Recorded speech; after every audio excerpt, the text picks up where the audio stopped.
Welcome to the official Bathtub Refinishing podcast, powered by Bathtub Guys Refinishing.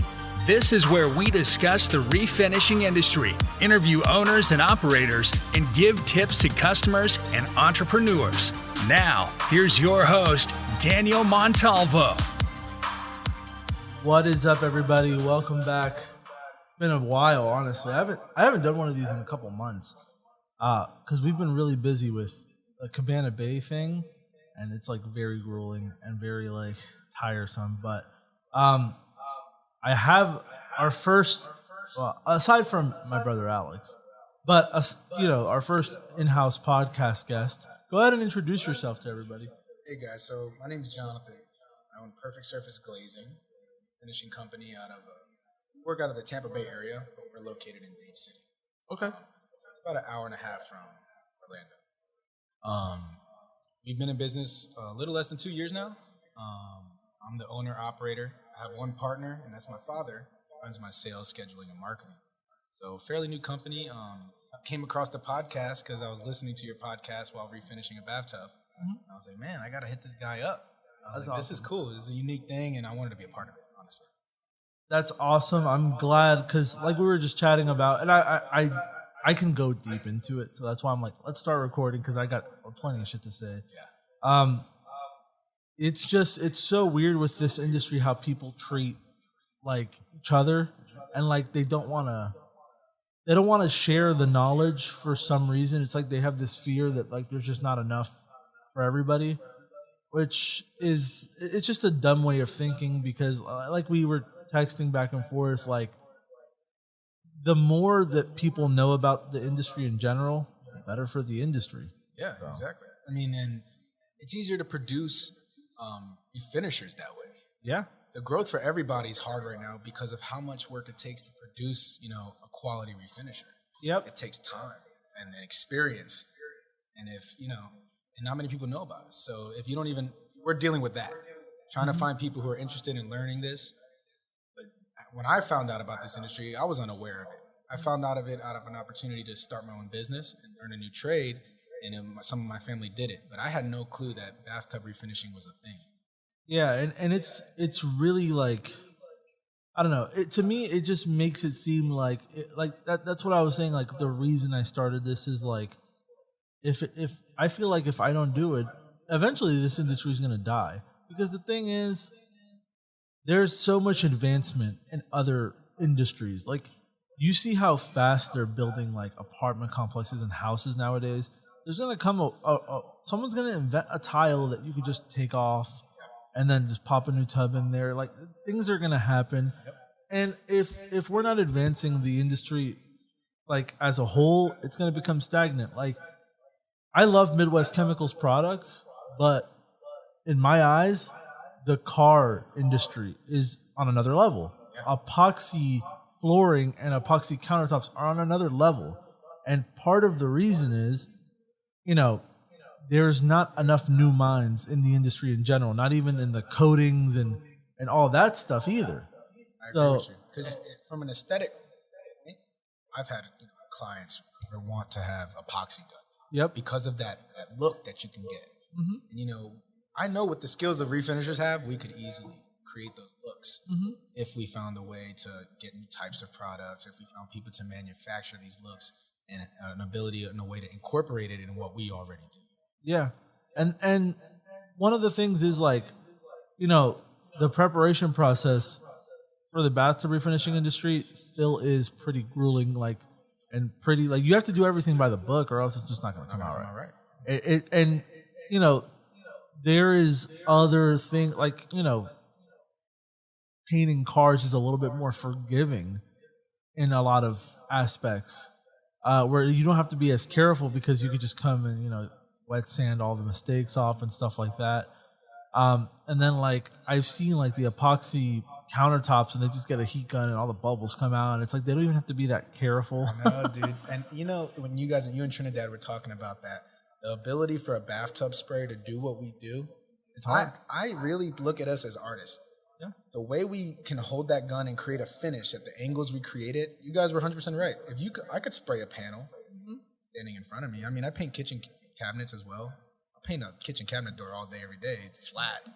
But it's way harder for me to teach these guys to paint a bathtub than it is to paint a kitchen cabinet door. Well, we had a guy come by Cabana Bay because in the beginning it was just like we needed people, and we were like behind. And I found some guy on Facebook, and he was announcing that he does bathtub refinishing. Yeah, and he was a car painter. Yeah, I mean the prep he did pretty thoroughly because it's kind of similar. Concepts are same. But the spraying, and he was like, "Oh yeah, it came out beautiful." I'm like, it's about understanding the product too. Yeah. The product is unique in itself. I've seen differences between manufacturers and how they level, and working in the field in itself is a whole different environment. Because things like temperature, set your cup on the ground for a couple hours and forget about it, and your cup is ice cold, put your product in there, and it's not going to be thin enough. Sometimes it starts separating if you let it sit too long. Exactly. Or, and you're not in controlled environments. Yep. That's something that I always, and I guess we'll kind of delve into that a little bit later, but with customers, I always preach, like, everything that that can go wrong, and summarize a little bit and just kind of let them know, like, because,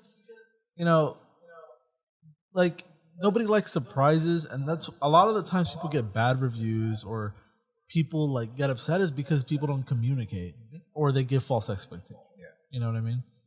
So and I try to tell my clients all the time, like, nothing's perfect, but I'm going to try my best. And what I try to do is always go back, even for the most minute details, because I'm so early into my craft. It's extremely important that I produce like a quality product to every client. Yeah, and then you will slowly find ways to avoid going back and still giving them, like, if you go enough times the second, another day, and you're like, okay, well, this I need to tweak. I need to figure out how I could do this the same day or whatever the hell. And eventually you'll figure out, like, oh, I could do this, and I don't even have to come back. Yep. And the important thing is, obviously, not just making sure that the first impression is like, there. That's a big part of it, because obviously, if they see it and they think it looks weird, or looks off, they're gonna just like start nitpicking even more. Yeah.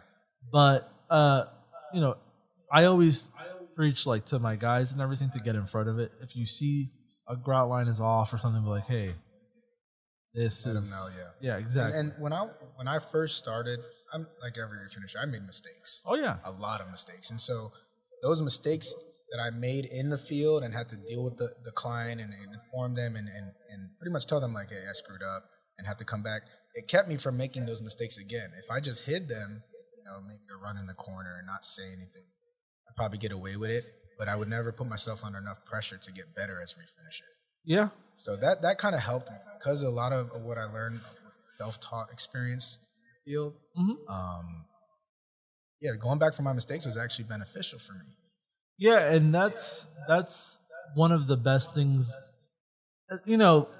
Having somebody experienced around you is very, very helpful. There are people who give up because they don't have any support. And again, like, I was doing like tips for refinishers and also for customers for a long time, just to set expectations in general. Yeah. Because I feel like when you tell somebody, hey, we're going to refinish it or something, they're expecting, like, a lot of the times customers are expecting it to be perfect, and that's not always possible under every circumstance, unfortunately. But I wanted to ask you, so when did you, like, first start? I know you mentioned it a little bit at the beginning, but, like, how did everything, like, in detail, like, start? So I was in the military for 8 years, and I had a dream of going into business for myself, but I was a fireman by trade. Okay. And so, I loved being a fireman, but I was 17 when I joined, so it was pretty much all I knew. I loved working with my hands, but I knew I needed to pick up a skill set. I went to college while I was in the military, and I knew I didn't want to go down the corporate route. So I reached out to my father, actually, and we have cousins in Fort Lauderdale who do refinishing work. They've been doing it for a long time. So I went with them for a couple weeks and went on jobs with one of my cousins. He refinished a couple bathtubs in front of me. I went and purchased a bathtub from Habitat for Humanity and started practicing in my garage. Yep. And so once I got down the prep process, tapering and papering was, common sense. As long as you do clean lines, you're going to be good. I wanted to make sure, how do I deal with contaminants? How do I stop getting runs? So I was practicing in the garage on the fiberglass tub. I'd glaze it, refinish it over and over again until I got the movements down. And then I hopped on one of the lead softwares called Thumbtack. Opened my business, created my LLC, opened it up, and started getting leads right away from there. And then I started going to do my first jobs in the field. And then that gave me a whole new set of challenges. But I was always able to call my cousin.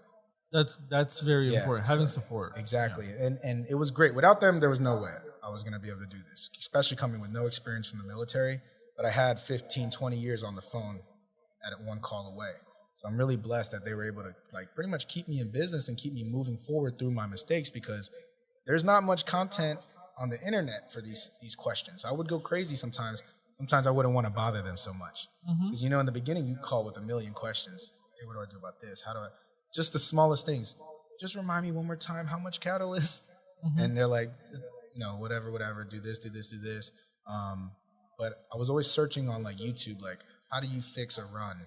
Nothing like that on there. Yeah, and it's different because, if you're, it's similar, but not really. It's just if you search that up, they're probably going to send you to some drywall fucking repair, exactly. It's similar, interior painting kind of thing, which is similar. You sand it down and stuff, but and it's simple concepts. But I was looking at it from a whole new perspective. Someone who was pretty new to the industry. I was hoping that there was going to be someone who was a professional, who had lots of experience, and who was still current in the industry, making this content like anything else. You can go on YouTube and search up roofing companies. You can learn how to put tile down super easy. Yeah. There's not many people who are breaking down the refinish process for people, because a run, how much should I sand it down?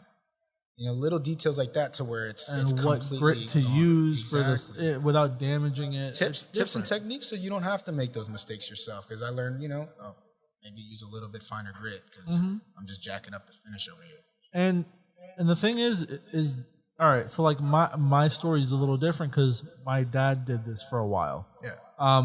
So he had not completely established, because he when the internet came around, he just was lost. Yeah. He was still putting ads in the paper and stuff, and wondering why people weren't calling. And it is kind of things kind of just changed overnight, kind of thing. It really did. Because people were getting their news online and on their phones, and why the hell am I going to pay for the paper and all that stuff. And so his business got affected, and then he stopped doing it for a while because he just wasn't in it anymore. He just didn't want to do it. And then 2015 or 16, my brother, he started, doing it with my mom was the one that was like, hey, we need to get something going, because this is, other things you were trying just weren't it. Yeah. So my brother was the only sprayer for a while. He started when he was 16. And so he was just, the fucking workhorse for a long time. And I graduated high school in 2017. I'm young. But I always was like that. I'm not going to go into some corporate shit. I don't want to have a boss, because I just, the way I operate is I just feel I don't like to be told what to do, kind of thing. So I always knew I was going to want to do something for myself. And I feel I've always had the entrepreneurial thing. I've always how can I make a little side hustle, make some money on the side and stuff like that. I agree. You want that creative freedom. Yeah. To run it the way you need it ran. And I'm the same way with my business. I partner with my father, but we get along so well. Yeah. Luckily. That's great. We're two peas in a pod. We're always on the same page. And because we're family, whatever needs to be done usually just gets done. Yeah. And I couldn't have done this without him, especially coming with no experience. Yeah. Because although he's not a refinisher in himself, he does have tons of experience running a business. And so he set me on the right path where I could use my energy to focus on the trade itself. Because this is a difficult line of work to do. Which is kind of the same. So I guess it's probably a similar story for a lot of people, because with us, it's pretty much similar. My brother, they were picking up jobs here and there, but it wasn't consistent. And people left. We had other people and they left because there just wasn't work. And when I graduated high school, I was dedicating like 12 hours a day to just searching up the administrative business and like advertising side. And I really quickly learned that like you just got to do, in my opinion, I think the most valuable thing I took away from doing all that research is that you just got to do like what you would like to see. You know what I mean? Yeah. Like, you know, the types of ads, the types of things that catch your attention, the kinds of things that you like, make things that are similar.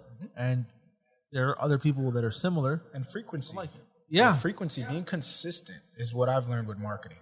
Yep. You know, and coming from a new business owner's perspective, I don't have tons of experience with marketing. We do use traditional sources of marketing like magazines and newspapers in the local area. Yeah. And what I've seen is that's helped me target the demographic of where I want to be. Because I travel pretty broad because I want to stay busy. So I want to work every day. Okay. You know, and build the business. And if we're working, the business is building. So we're willing to travel, you know, an hour and a half, 2 hours at most to complete a job that's worth it. But learning how to market, like you said, and finding that niche with the marketing has truly helped us because we've been able to actually reduce our radius, and which helps me and my guys. We're not driving so long and spending so much time on the road, and we can get more work done. Yeah, once you figure it out, it's very helpful because, like you said, you lower the radius down. You're not going as far for jobs. You're not spending as much gas. You're not in areas where, you know, what if a tire pops and you're an hour and a half away? It's like, and I've been there. Yeah, I've been there. Oh yeah, me too. On the way back from New Smyrna Beach, I was an hour and a half away from here, and the tire popped on the highway, and it was 5 o'clock at night, and no tow truck came until 8. It was crazy. Luckily, I have AAA. My truck has gone down on me a couple times. Lucky you. I know. Thanks, Mom. But so how is the advertising thing like on Thumbtack? How does that work? So I agree. It's expensive.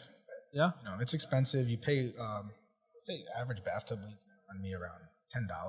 Well, that's not really that bad depending on what you're charging. Exactly, and it depends on your situation. You know, if you have some working capital and you have room for a marketing budget, where we started was, man, we went in and we pretty much built the company based off of the work we were providing. We invested so much back into it in order to get us to a point where we had an actual marketing budget. But if you're low on money, Thumbtack's great because you can set weekly budgets super easy. Okay. The only thing about Thumbtack is I would make sure that you do quality work. Because people do review frequently, and those reviews hold value in where you get placed on recommendations to these clients. Okay. So if you have poor work quality and you're getting 2-3 stars, you're probably not going to get recommended as often, obviously, as a 5-star company or a 4-star company. Well, that's good because then it's more like merit-based. I like that because, it gives the people confidence. It gives clients confidence. You know, because Thumbtack, what I've learned is they're pretty particular. They want you to respond within a certain amount of time. They'll rate you on that. They'll rate you on, you know, how many customers actually close with you. And what they've done for us is they actually given us a top pro badge. Because we've done so well with Thumbtack, they, you know, once you earn that top pro badge, they kind of bring you to the top. And it's that one more validation for the client that, okay, these guys are serious. That I can trust that they're going to come here and do exactly what they said they're going to do.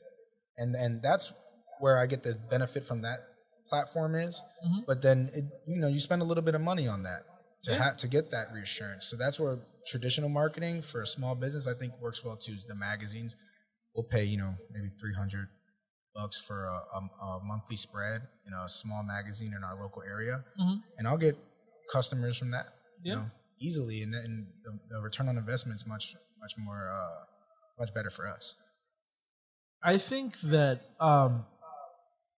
that's really interesting. I've heard about Thumbtack. I never actually knew how it worked because most of our advertising is like Facebook or Google. Yeah. Which is it's a little bit more tedious to figure out how to work. Yep. And that's where I'm at in my business now. It's trying to figure that part out. Well, I'm definitely not no business whiz. It's different for everybody because I've had people ask me, and I tell them well, these are the keywords we use, but it has to do with a lot of things. Because Google is basically the front page of the internet. Absolutely. So, if you're targeting bathtub refinishing, the word, and it's not all over your website, they're not going to recommend you over the next guy. Exactly. So you have to be very careful what you choose, and you got to make sure that the context is important on Google. It's all an algorithm, you know. Yeah. Like you have keywords that you have to hit on, and they call it SEO. Yeah, search engine optimization. Yeah, exactly. And it used to be called Google was owned by a company called Alphabet, and Google used to all be in alphabetical order. So the companies with A's would always be on the top. Yeah. But now it's like there's has to be context because Google needs to know that who they're recommending is relevant to whoever. So if I come up first for bathtub refinishing, it's because it's sprinkled all over the fucking website. But if your website just says your name and the services you offer and it's only on there once or twice, you're not going to come up high on Google. And I believe I had a company when I hired a company when I first started to open a website for me, manage it. The only thing I didn't like is that they owned the domain. And they handled all the SEO. I actually retracted from that because I needed to learn how to manipulate this stuff myself. And as long as I had a company doing it for me, I wasn't going to learn it myself. That's a problem. And this is why I urge people to actually just do the research. It doesn't take as long as you think. I mean, I went in on it because I, from day one, I was like, I'm going to do the advertising, the administrative side. I understand the process because I've grown up in it, so I know it like the back of my hand. I know what's wrong and how to fix it and all that. But it really doesn't take that long to learn. At least the basics. And the good thing is when you know how to do it yourself, you're not kind of like there's kind of like a hierarchy. Like you have to go to them and be like, hey, I'm not converting. And they're like, well, if you get our diamond exclusive plan, we'll get you 1,000 more leads. And all they do is spend more of your money. Yeah. That's all they're doing. Yeah.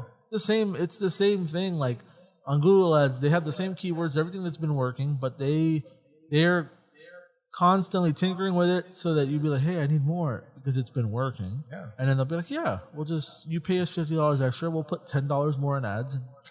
That's kind of how it works. I mean, it's a business in itself. Yeah. And learning your best bang for your buck is important. And like you said, you put the work in. Exactly. You to spend the time on the computer and read. And that's where I'm at right now, is learning it. I learn better from videos, so I watch tutorials on YouTube. Yeah. It teaches you pretty much. What I'm doing right now is I went heads in and I just got on Squarespace. Yep. Made a subscription, and I'm designing my website right now as we speak. And it's probably hurting my business that I don't have it ready yet. Mm-hmm. But it's part of growth. I took down the old one. It just wasn't sufficient because it was made by someone else. It wasn't made by a refinisher. Yeah. So you're looking at our website and it's looking like we're going to give you a whole bath remodel.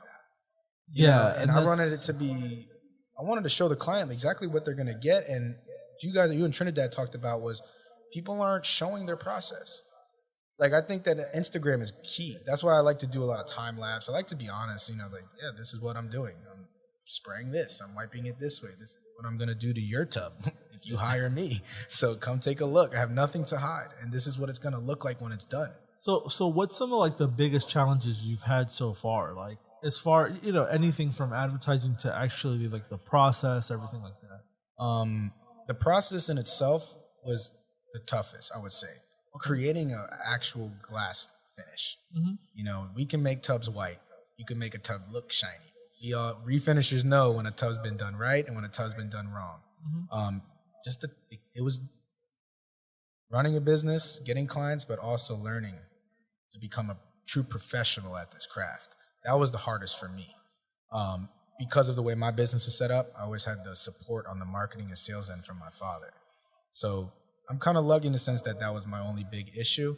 He handled a lot of the sales and scheduling and kept me busy, and I focused mostly on the craft.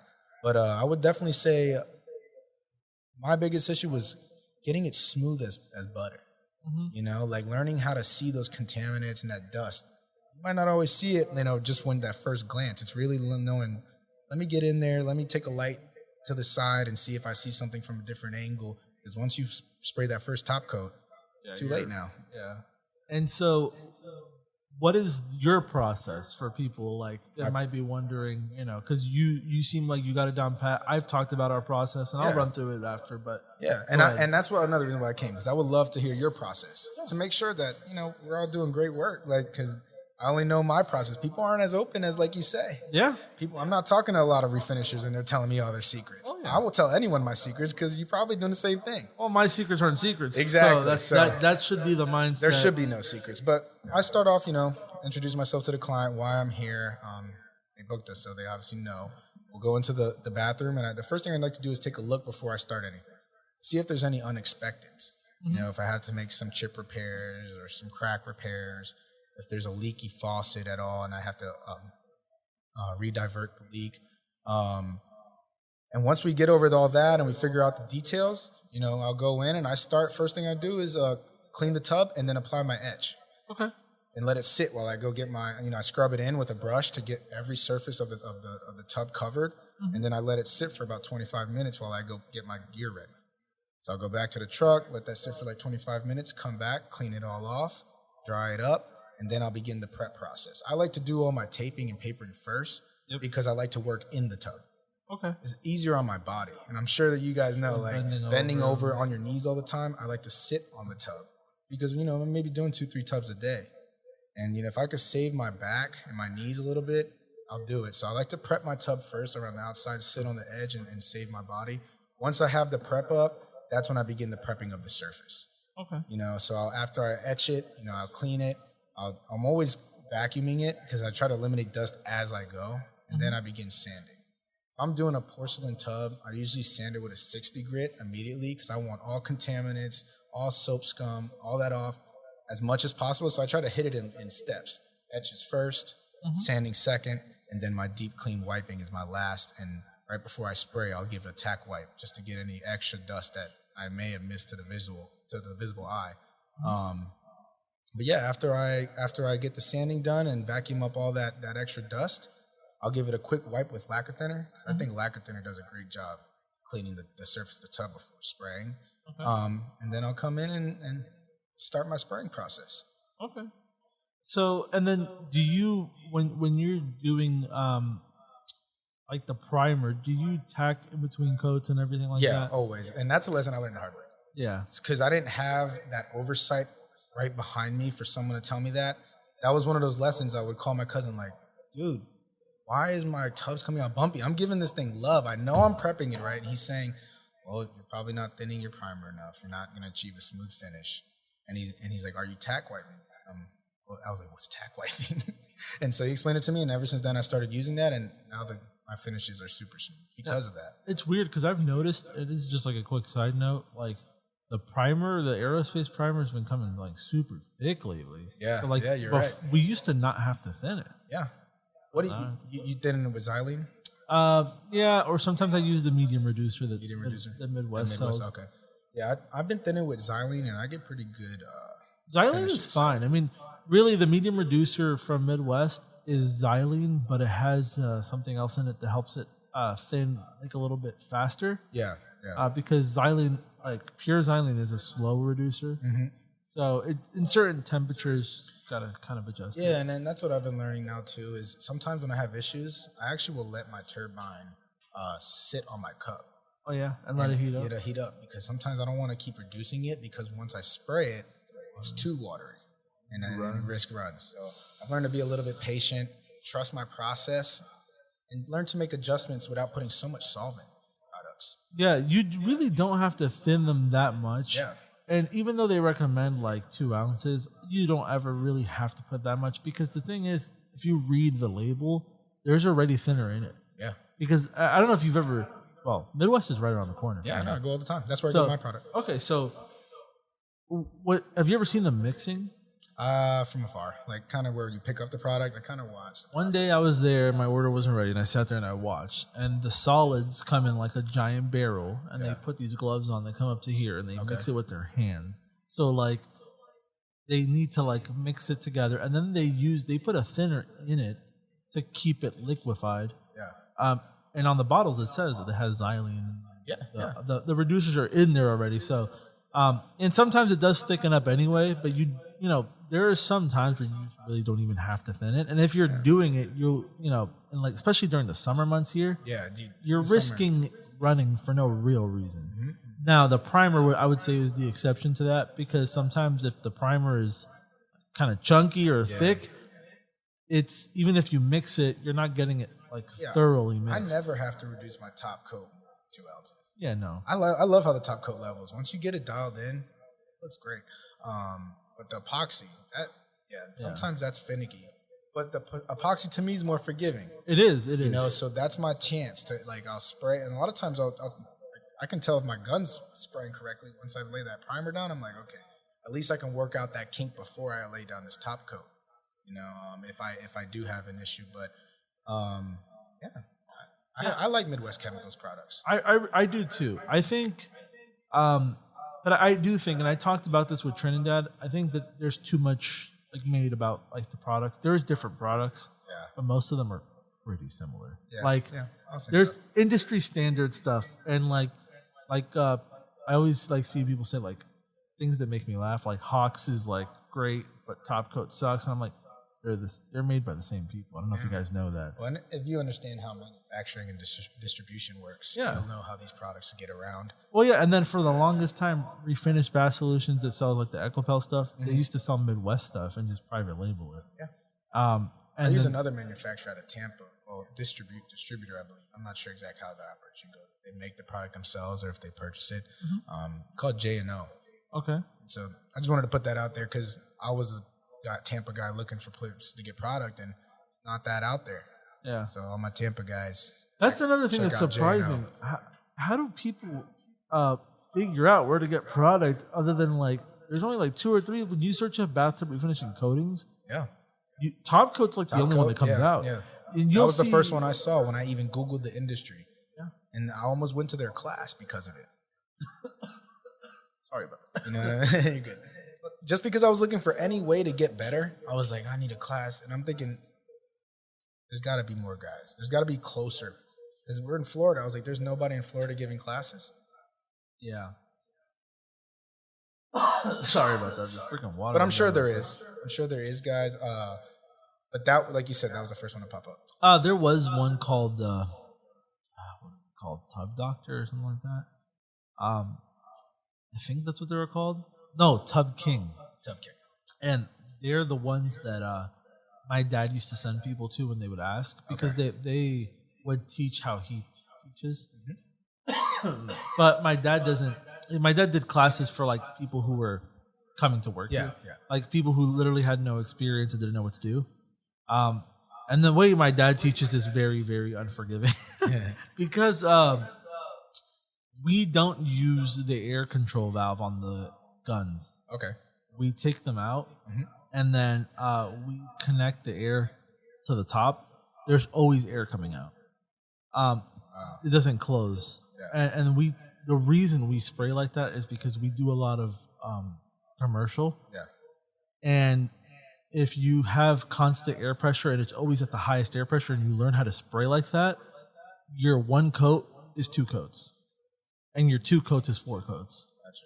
And you know more product. And you're doing it faster. Yeah. So instead of doing 4 thin coats with medium air pressure, you are spraying a lot more, and it's a lot harder to learn how to spray like that. But you go to a house, you give it 2 coats and you're good. Yeah. You don't I agree because I didn't even know that was a technique. Yeah. That's just how I spray too. Yeah. Well, there you go. I've never used the air regulator. And what stage turbine do you use? It just depends. We have we have 2 5-stage and then 1 3-stage one. I use a 4-stage Fuji Mini Mic 4 because of the portability, and it gives crazy good power. Yeah. It's up there with a 5-stage. And then I have a 5-stage Fuji and a 5-stage Titan cap spray. Well, we used to swear by the old cap spray ones. I don't like the new ones because I just feel like they're made very cheap. Yeah. And the old ones were made out of metal, and I have a bunch of them in the back. I'll show you. Yeah. They're hard. Yeah. But the new ones are made out of plastic, and the switches go bad on them, and they're cheap. And I just feel like if I'm paying $1,200 for a new compressor, the quality should be there. The Graco systems look more, built than solid, that. Yeah. So, and then the thing is also I try other things. Recently we've been using these ones called Avanti, which are Harbor Freight. Yeah. Yeah, I looked into those. I'm not gonna lie, they're kind of impressive for what it is. I recommended that to another family member that I taught. Yeah. And he was like, what do you think about this? I'm like, honestly, They're I would good. go for it. You know what's funny? They use aftermarket parts from the cap spray system. I'm sure. It's all the same. You know, when it comes to how they build these machines, I mean, I don't know because I don't build them, but I'm assuming that it's like anything that's built. The products are manufactured first, and then you assemble them. And then sometimes you may have to manufacture a special individual product for your product. Mm-hmm. But a lot of the technology is not that complicated. These are simple turbines applying simple pressure. What we really need in the industry is turbines that last. Yeah. Turbines that you could beat the hell out of, because it's one thing when we own the turbine, right? We know how much we spent. Employees don't. They don't care. But that's the thing I was saying about those old systems. I mean, a lot of them are like over 10, 15 years old. They're still good. They're still good, but the thing is the maintenance on them, because the design was different back in the day. They weren't thinking people are going to be using these things forever and ever. So like they're kind of a pain in the ass to maintain. Now, the new ones, they're cheaply made, but they're easier to maintain. Yeah. But it's like, if it's built cheap, it's not going to last anyway. I have a Fuji Q5 Platinum. I really like that machine because you can adjust the turbine speed with a dial. Oh, yeah? So sometimes, like I use it at my shop when I do refinish out cabinet doors sometimes, because sometimes I don't want so much pressure to reduce a lot of overspray within the shop. Okay. And so I can actually turn the dial and not have to mess with the airflow. And it'll reduce how much pressure, because if we're spraying cabinet coatings, they're a little bit thinner than our bathtub products. Yeah, for sure. So stage 5 may be a little overkill, but I don't have to go switch out the machine. I can just turn the dial down and take it down to a 3-stage. Yeah, and I think that's a really cool tool that a bathtub refinishers, because sometimes if it's a hot day, you may not need as much pressure. Yeah, that's true. Yeah, and sometimes, sometimes that little bit of an adjustment is the difference between. Seriously, because we're talking perfection. Yeah. These finishes, I've gone to I've refinished tubs that have been refinished prior, and I'm like, whoever did this tub knew what the hell they were doing. Like, I'm like, this tub looks good. I'm like, I just want to make it just as good. Yeah. And that's hard.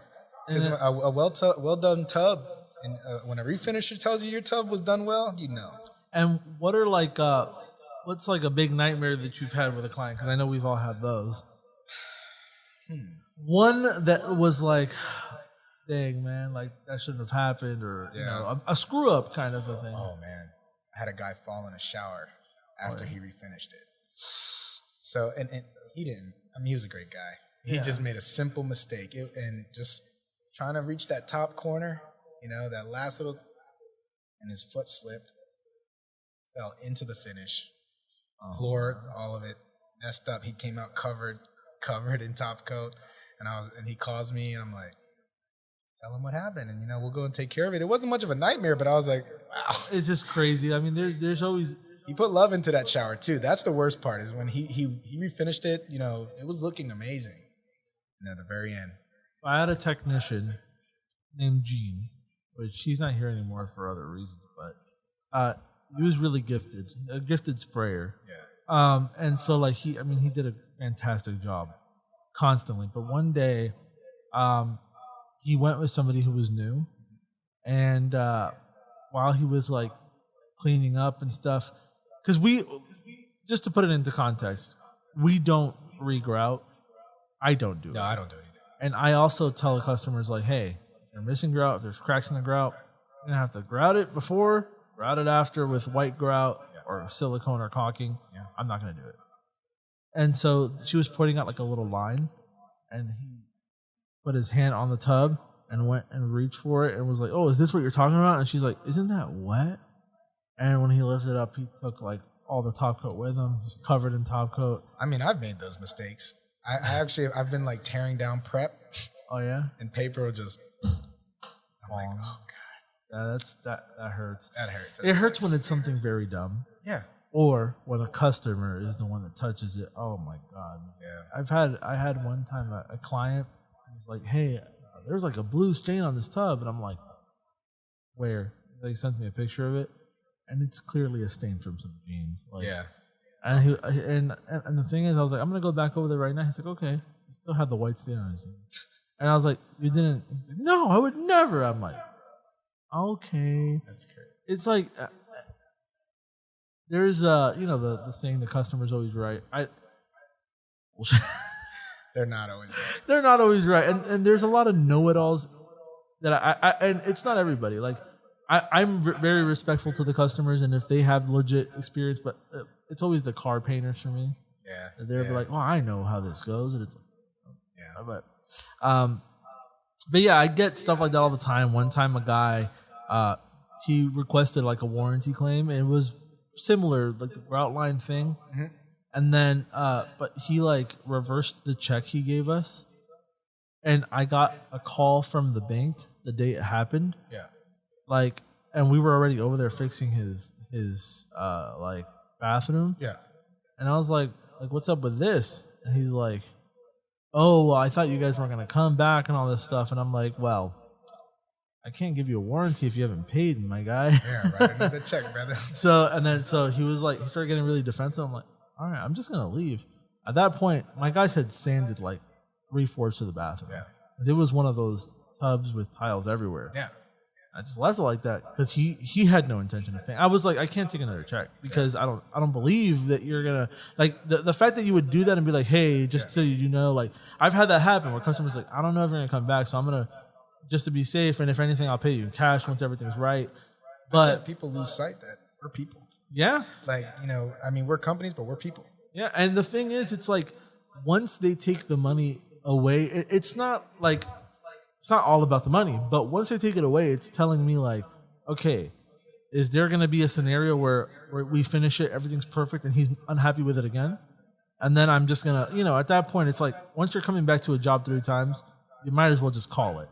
Like, the profit's gone. Profit's gone anyway. So I was like, I'm not even going to entertain it. Like, I've just been through it enough to where I don't entertain the BS from certain types of people. Yeah. And you know which ones they are a lot of the times from the beginning.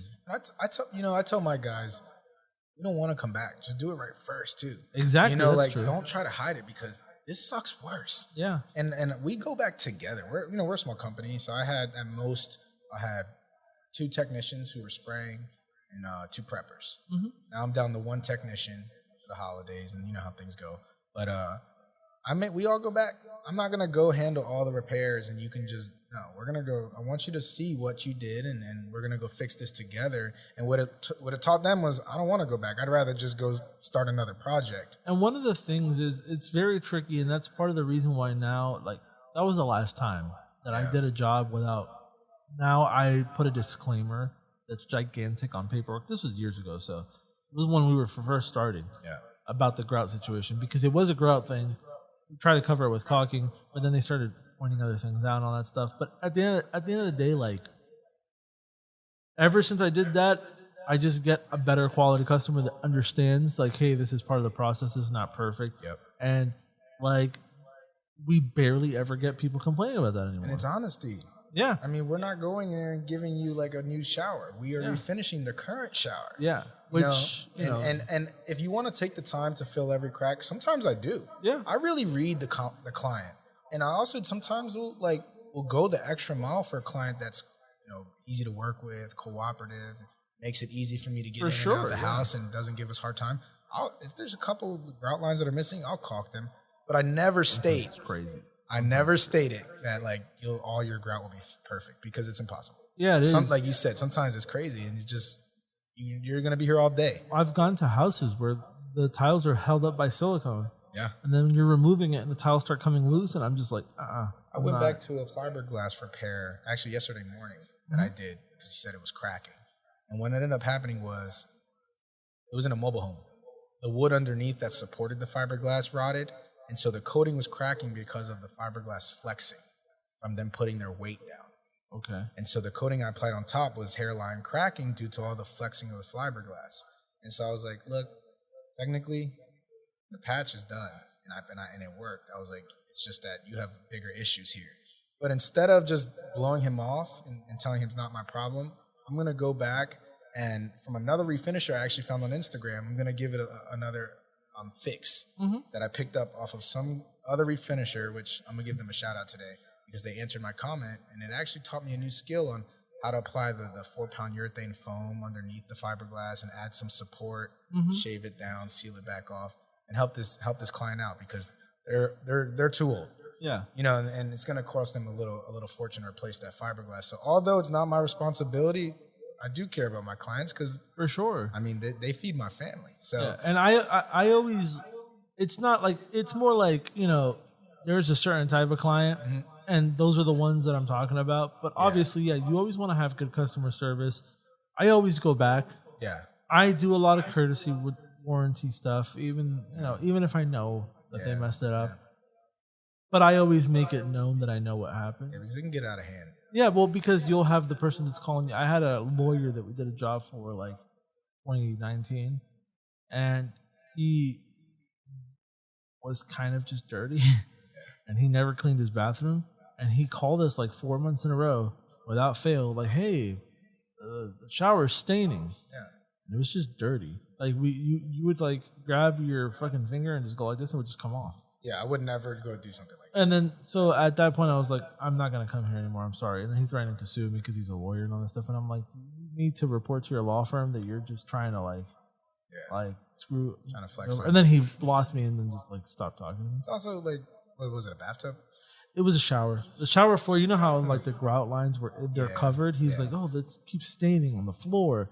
And we literally went up to him and we're like, what? I'm like, just because you got to refinish doesn't mean you don't have to clean it anymore. Exactly. Cleaning is a lot easier. You need to clean it more now. Well, yeah. If you want it to last. Well, also, the cleaning is easier. So even though it's more often, it's like a lot of the times you can just spray a detergent on there and with a towel, everything comes off. Yeah. Which is something I try to tell hotels, which is another thing. I don't know if you've done many hotels. No, I haven't. That was another thing. Your whole hotel experience that you got with the commercial industry is new to me. So commercial is very different because of a couple things. Number one, they clean every day. Yeah. And number two, there's always new people in there. So it's different because like the process is the same, but the way you got to explain maintaining to them is way like you have to babysit. Yeah. And you won't believe how multi-million-dollar properties ignore you until you start sending them bills. Yeah. I'm doing this hotel. I'm not afraid to talk about it because, you know, I've been communicating with them. It's Cabana Bay Beach Resort, the hotel from Universal that we're doing. Yeah. And we're doing 15 tubs a day. Okay. There's like 6 people, 5, and then me and my brother. So, and we're knocking them out. We're doing good. In the beginning, we had a couple issues, and but overall, like everything's been coming out good and stuff. But they've been using like the Mr. Clean Magic erasers, and the thing is, it's not a huge problem. Like we have smaller properties that use them, and it's not an issue because they'll just like wipe with it. But there are some people in this hotel, and it's not all of them, but some of them who like they'll fucking like go in with it. Yeah. And there's physical scratches on the tubs. Yeah. And then like it'll open up a chip, it'll start to lift, and I see the scratches. Yeah. And I see the area, and I can see that like, well, I'll pull with my finger, but it'll stop right there. Like it's not like it's all unadhering. Yeah. And then you could see the physical etch on the tub, so I know it's not an etch problem. And I've had to like, for 2.5 months, I've been telling them, you guys need to stop using the magic erasers. Stop. Oh, we can't. For months. I go to the director of engineering's boss because he's the one that I met for the project anyway. And I don't like to bother him because he's like from regional, like for Lowe's Hotels. Yeah. I was telling him like this was what's happening, and we've been telling them for 2 months, and there's been like no change. And he was just like, "Let me handle it." 30 minutes later, he's like, "They're pulling them off the carts today." Damn. And then they're using like regular sponges now. But talk to the right guy. Yeah. So, but the problem that's coming up now is that they're under the impression that now that because they changed it now, that there should be no problem with those tubs. But it's like you guys already compromised some of them. Some of them aren't gonna start messing up right away. Yeah. There's gonna be a little period where we're there, and I've been willing to fix over 40 something tubs for free, but when they're still doing it and then they just change the thing and it's like I gotta make money here, dude, and I'm going back to rooms. I sent them the bill. I sent them one bill. they freak the fuck out. Like not to me, but I get calls from hotels that we work at. Like, you guys know that Cabana Bay is calling, asking for references, asking us what we used to clean and like all this stuff. And to me, it's just like they're under this weird impression that I'm just trying to send them the bill for repairs and that it's like our fault when I've been telling them for 2 months what the problem is. And I've been fixing them for free on top of it. They were not making calls. They were not looking for references up until the point I sent them the bill. When we were doing it for free, they were like, this is great. Well, you're speaking their language now. Yeah. You know, the bill speaks their language because money talks. Exactly. And so when you want to talk, you have more experience than me. So I'm just assuming from the conversation that, you know, you're dealing with some sort of corporate. Yeah. And that's what matters. Well, my first point of contact has to be someone in the hotel. Yeah. Obviously, because they're there and they're going to be there all the time. So obviously my point of contact is director of housekeeping, director of engineering, and I'm running it by them. I'm like, hey, you guys shouldn't be using this. We're going to fix it, but please look into fixing it. Yeah. Okay, but we can't. Okay. Well, you found out a clever way to set the standard though for the future. Well, yeah. Well, this is what I'm doing now. Like I don't like to go over people's heads because if he's the point of contact, I don't want to bother those guys. They got busy jobs and they earn those positions. They shouldn't be hearing about low level shit. You know what I mean? But when I bother the guy about it, he's like, no, like you're well within your right to like. Well, in the military, we use a chain of command. Yeah. You know, and you follow the chain of command. And sometimes the chain of command, when you have a break in it and it's not being effective, you have to go above, you know, that first level. Yeah. And so, you know, you just did what needed to be done. And what you're going to do is you're going to see, you know, better results from that contract now. Yeah. And then 2.5 months, you know, of me telling them something and them not listening. Honestly, it's really less about the money and more about the image because that hotel, like, all right, so the way that we got that hotel was we met at it's like a networking event that we went to. We met he was the regional director of contracts for Lowe's Hotels. Okay. And he does like all the contracting stuff because they're doing renovations. Yeah. And then we met another guy who's like he oversees all of the region basically. And they were both like, me and my brother went, we introduced ourselves, we told them what we did, and you know, they mentioned that they were doing a renovation, and they were like, all right, you know, like, come in contact with us, come do a demo, all this stuff. So, like, those were our first point of contact. So, like, you know, when I go to them with this stuff, it's like, I know that they assigned this guy, director of engineering and the director of housekeeping to, like, oversee the project. Yeah. But I made it very clear, like, this is 2 months of them not, you know, listening. And what I care about is my image to them. Yeah. Because I don't care what director of engineering and what housekeeping thinks about me. I care about the regional guys who make the decisions. Exactly. Care. Or see or whatever. That's what I care about. Yeah. Because they oversee other hotels and its potential to have more business. And that's the relationship that matters. Yes. And protect it. Yeah, and even if we don't have more business, I would rather have him, if somebody says, hey, have you guys used the Bathtub Guys before? And him say, yeah, they did a fantastic job, and there was issues, but they, you know, told us about it and we fixed them. Then them say, yeah, all these tubs are peeling, and I don't know, but my director of engineering tells me this. I want to make sure that if there's a problem that's not been fixed in a number of time, like, you know, in a time span, that the guy upstairs hears. Because if he doesn't hear, he's only hearing filtered information from somebody else. Yeah. And so, you know, that's really what I care about. And it's never wrong. I wouldn't say it's wrong to keep the man in charge informed.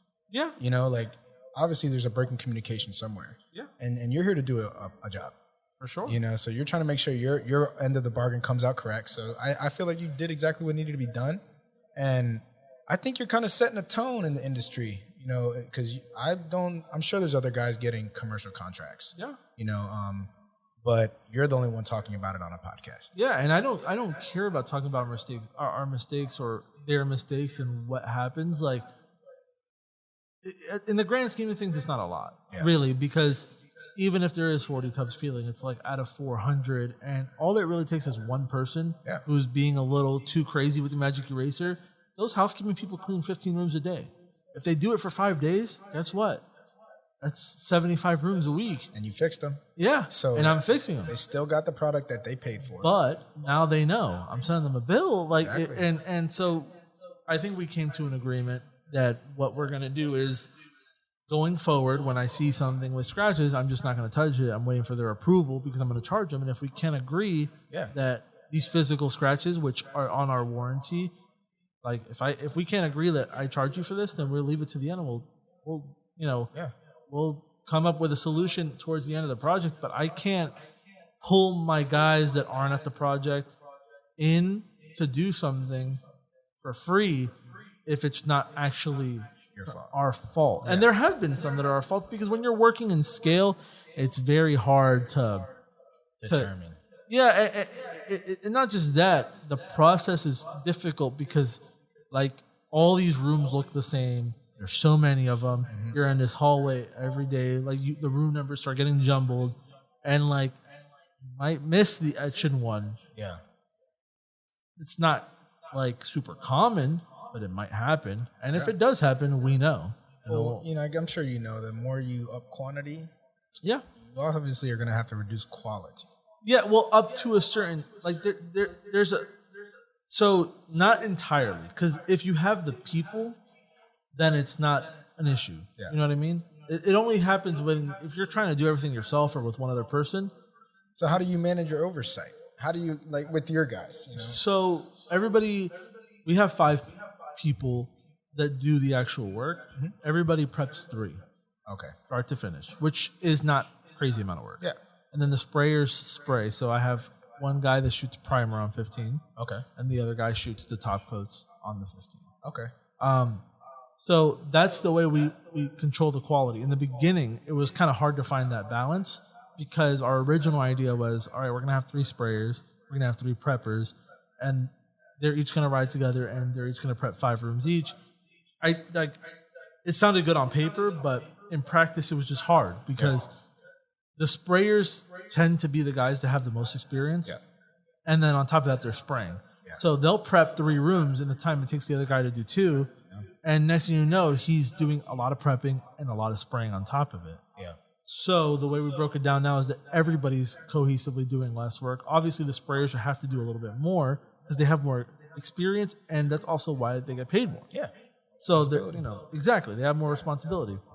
So, but in the beginning, because we were still finding our footing and stuff, some of them slipped through the cracks. And it's not like, it's not like we missed the edge completely on one of them. It's like they didn't get this corner as well as they should have. It's not a far-fetched concept for me to grasp, I'm sure any refinisher could see how. Yeah. When you have multiple crews and multiple people, that's what I was saying about the quality. It's tough. That's your challenge now, which is interesting coming from a perspective of my business where I'm not really there yet. Mm-hmm. And how I'm interested in how you handle like that oversight issue. I mean, it's literally like you said in the beginning, when you're learning from scratch, you need to make the mistakes. Exactly. And then once they come up, you start tweaking. Yeah.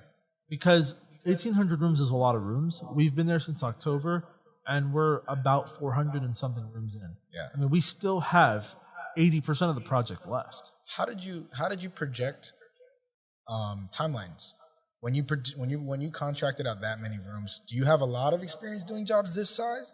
Yeah, well, we've I mean, yes, not in like unit quantity per day, but in like the scale of the job and how long it's going to take and how much labor we need. How much you could actually produce in a day with your crew. Exactly, because we've done like 10 per day. That's kind of like the max we've done before this project. Gotcha. And then the exception to that would be if one day we're behind, then we'll put a little extra, maybe 12, 13, whatever. But we've done 10 a day, and we know that we can comfortably do it with 3 people. Okay. So assuming, comfortably with 3 people, 2 more people, 15 should be a piece of cake. Yeah. It's not. Yeah, but it's doable. But it's doable. Yeah. And so we're still tweaking it. I mean, the other day, and this is when you're dealing with people, and like, that's the thing that you're going to learn when you start doing commercial stuff. When you're dealing with people and different people's personalities and the way that they do things, you have to have control. It doesn't matter how much of a cool or nice boss you want to be. you have to put control and you have to set expectations to when things need to be done, because if not, one guy slacks, everyone's going to start following suit. Yep. That's what's happening here. We had a day last week because obviously Chris's break and stuff, we were in the swing of things. We were getting 15 done consistently. Yeah. Chris's break comes, we're back to like being there till 7 or 8 o'clock. It's freaking crazy, you know, because we're momentum again. Yeah. So the first day we come back, we do 15, finish at 6. And we didn't really start working until 11 because the room keys weren't ready, which is another mess. But the hotel short-staffed because it's right after the holiday, so I get it. Yeah. But we finished at 6 o'clock, not that bad. The next day, they give us 10. We finished at 8:30 with the same amount of people. Tell me how that happened. Yeah, energy. It's just, one person is like behind, and then the people are like, well, you know, why would I start, you know, and that's tough as a business owner in general. It is. Because you're leading these guys. And then I asked them, because like, I'm like, well, you know, what are we going to do? Because this is a problem. We can't like have people leaving and then like things not being done and being there for 12 hours for no reason. Because we've done 10 with 3 people and we're finishing at 3 o'clock sometimes. Yeah. So, you know, and then that's part of the job, is what I've learned. Is, I mean, we as the owners can predict as best as possible. We always know that. You just never know. You do what you're going to run into that day. Yeah, you really don't know what's going to happen. But when you're dealing with different people, you gotta. That's why, like, I've learned that a lot of these policies, it's like you hear at businesses and stuff. It's because you might be like, wow, man, they only let you have a 30-minute lunch break, but it's probably because some guy one time was like, yeah, I'll take my lunch, and took 2 hours. Yeah. Like, it happens. And that's what I like about small business. Like, right now I have one guy. Mm-hmm. You know, it's me and him doing most of the technician work. But at one point we had about 5. Yeah. And what they get working with us is that face-to-face. Yeah. You know, you need 45 minutes because you need to talk to your wife, man, go take your 45 minutes. But I know when you come back that your heart's into this. Yeah. You know, and that's the only way you're going to keep your crew running too, is those guys genuinely just got to want to be there. Yeah, well, that's the thing too. But also, and it's just personality stuff. There's some people who they are overly focused on what others are doing. Yeah. And so they'll start bogging down if they see that other people aren't where they're at. Yeah. Because they're like, well, everything's not going to start until this happens, and we're going to finish late anyway. And so everything starts getting jumbled. Yeah. So our new plan, because it's constantly changing. Like, again, we're still pretty early in the project. Like, yeah, we're 400 tubs in, but it's like a huge project. There's 1,400 left. It's not like we're just going to. So the new plan is I'm going to have to set times to where things need to be done. So all the prepping, start to finish, because everyone needs to do 3. Mm-hmm. They need to be sanded. They need to be etched. They need to be masked no later than 1:30. Yeah. They need to get there at 8. Yeah. So that's a good 4 hour. So that's 5 hours. Yeah. And it's good to set those timelines for them because it gives them something to work towards. Exactly. And small goals are always more achievable than when you look at the picture from this grand scale. Yeah. They're like, damn, dude, I got 1,800 tubs. But if you look at it as like, okay, I just need to get these 5 tubs prepped by 1:30. Mm-hmm. My boss is good, man. Yeah, and I'll be good, because at that point the spraying could start. We can't, when you're doing it at that scale, the spraying can't be starting at 4 or 5. Yeah. You're gonna be there for 3 hours. It's a lot of spraying. Yeah, and then tacking, and you know, it's just, we do the process by the book, but it has to be done at a rate. Yeah, that you're actually returning times that you contracted out, because you can't be there just forever. Yeah, and then one of the things we were doing, and I'm just telling you this because in case you're ever on a project, you know to avoid these things. Okay. For the longest time, because my dad used to run projects, and he used to do it a certain way, and we used to set up a room that had like a home base with all the equipment and stuff. But when you're doing this many rooms, it becomes inefficient.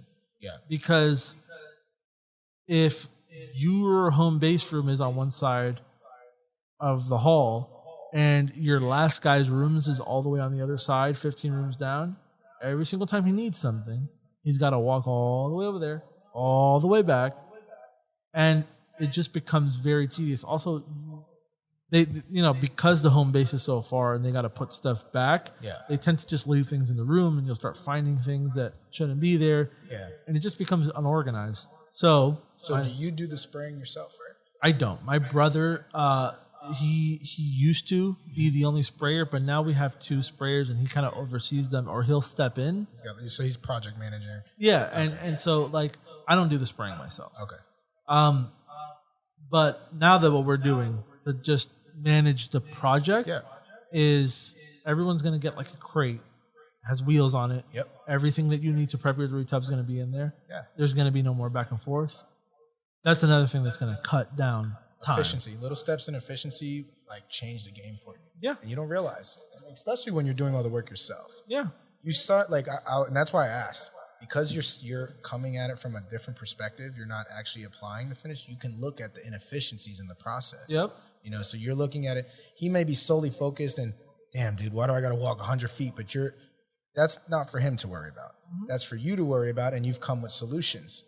Yeah. So I think you guys are on the right path, man, and and I'm listening because you said, like you were saying, I don't want to make the same mistakes that now I know if I ever land that gig, I'm going to say, we should probably get some carts. And you will.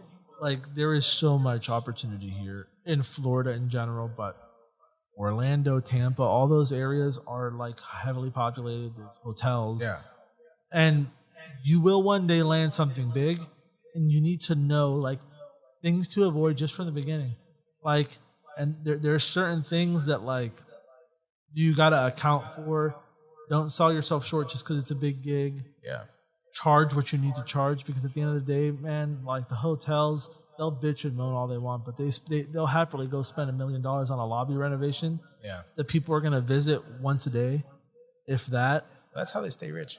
Yeah, well, they'll bitch and moan. Frugal. They're frugal. But I've done it all. We've done hotels cheap and then we regret it. Yeah. We've done it, where we're like, yeah, we think we can make this much here, but then it doesn't work out as planned. You're always learning, especially when you're doing a big project. But there always comes a point without fail. As you're elevating, you're always going to have those new obstacles you haven't faced before. Yeah. So, and we're overcoming it. Yeah, and then like I was gonna say, there always comes a point where you reach like, okay, this is what's gonna work, and it's working, and it just keeps working. Yeah. So it happens all the time. Fix it if it's not broken. Do you have any questions about, like, specifically about that type of side of it? The commercial industry? Yeah. Like, even getting clients, I could tell Yeah, you. how do you start? How do you start your canvassing? Do you just go into any hotel? Do you find a need for it? Do you wait for them to reach out to you?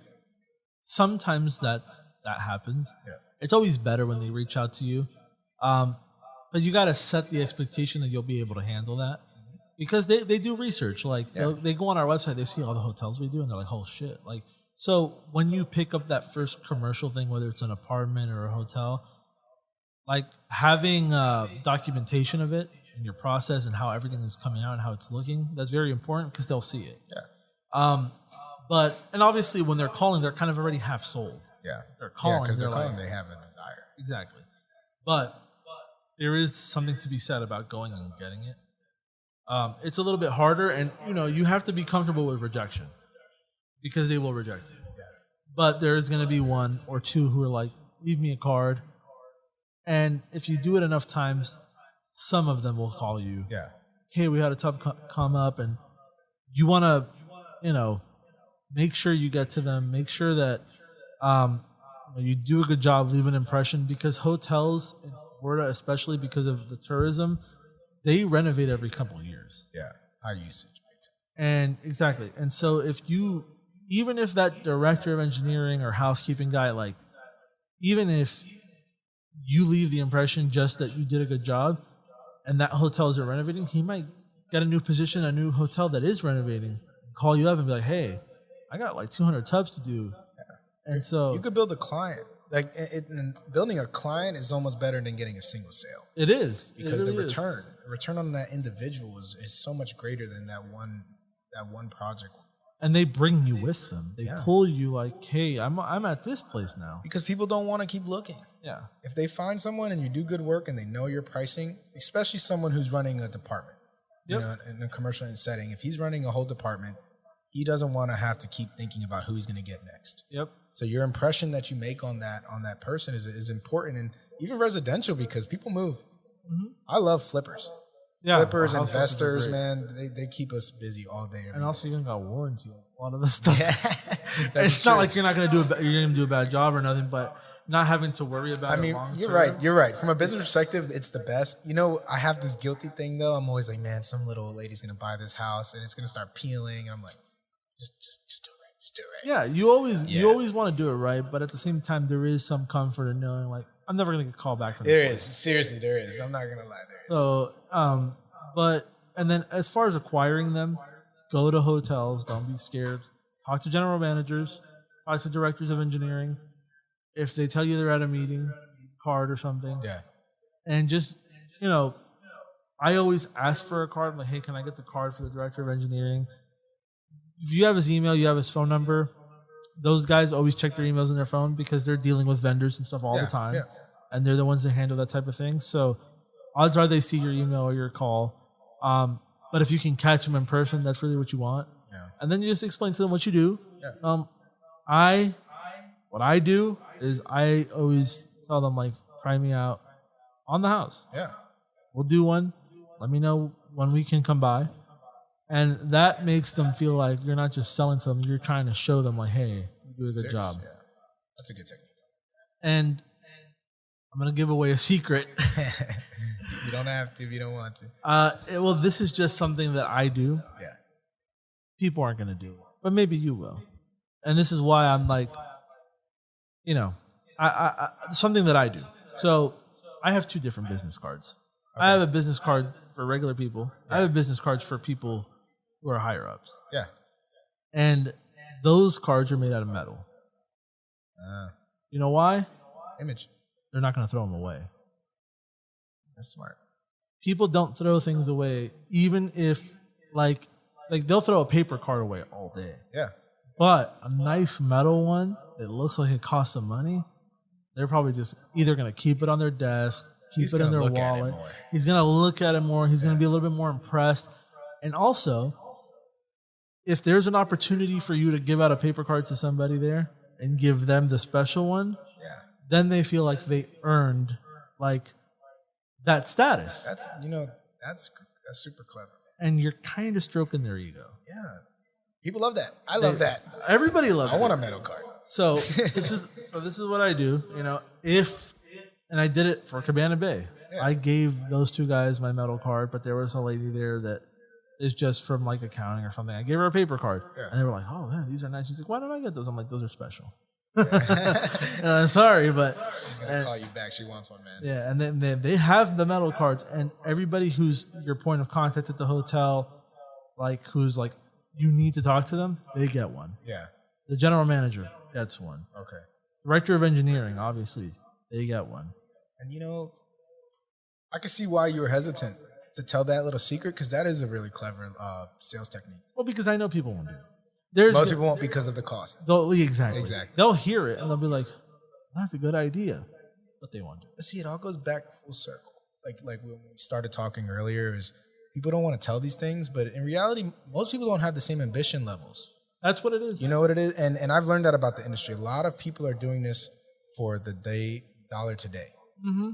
And then there's a select few, and we know who the big players are in the industry, who are doing it for tomorrow and for their families and trying to build legitimate companies. And it's little techniques like that. Yeah. That really create that difference in the image of how a contractor comes off. Because at the end of the day, we're all contractors. Yeah. But in the way I look at it, I dumb it down. You have companies and you got contractors. Mm-hmm. Contractors might not come back. Yeah. Companies, they have some sort of a liability, and it's their image. Yeah, and they have something to lose. Exactly. So that's why I'm so protective about Cabana Bay and about our image there. Absolutely. I don't care about repairing tubs. But at the same time, there's going to come a point where there's nothing left in it for me monetarily. Yeah. And I don't want my image to be ruined because they didn't listen to what I was telling them and what's written and what was agreed upon. Yeah. That's not my fault. Yeah. And, preserving your image is very important. You got to protect it. In a commercial setting you just got done doing 400 tubs. Yeah. Yeah.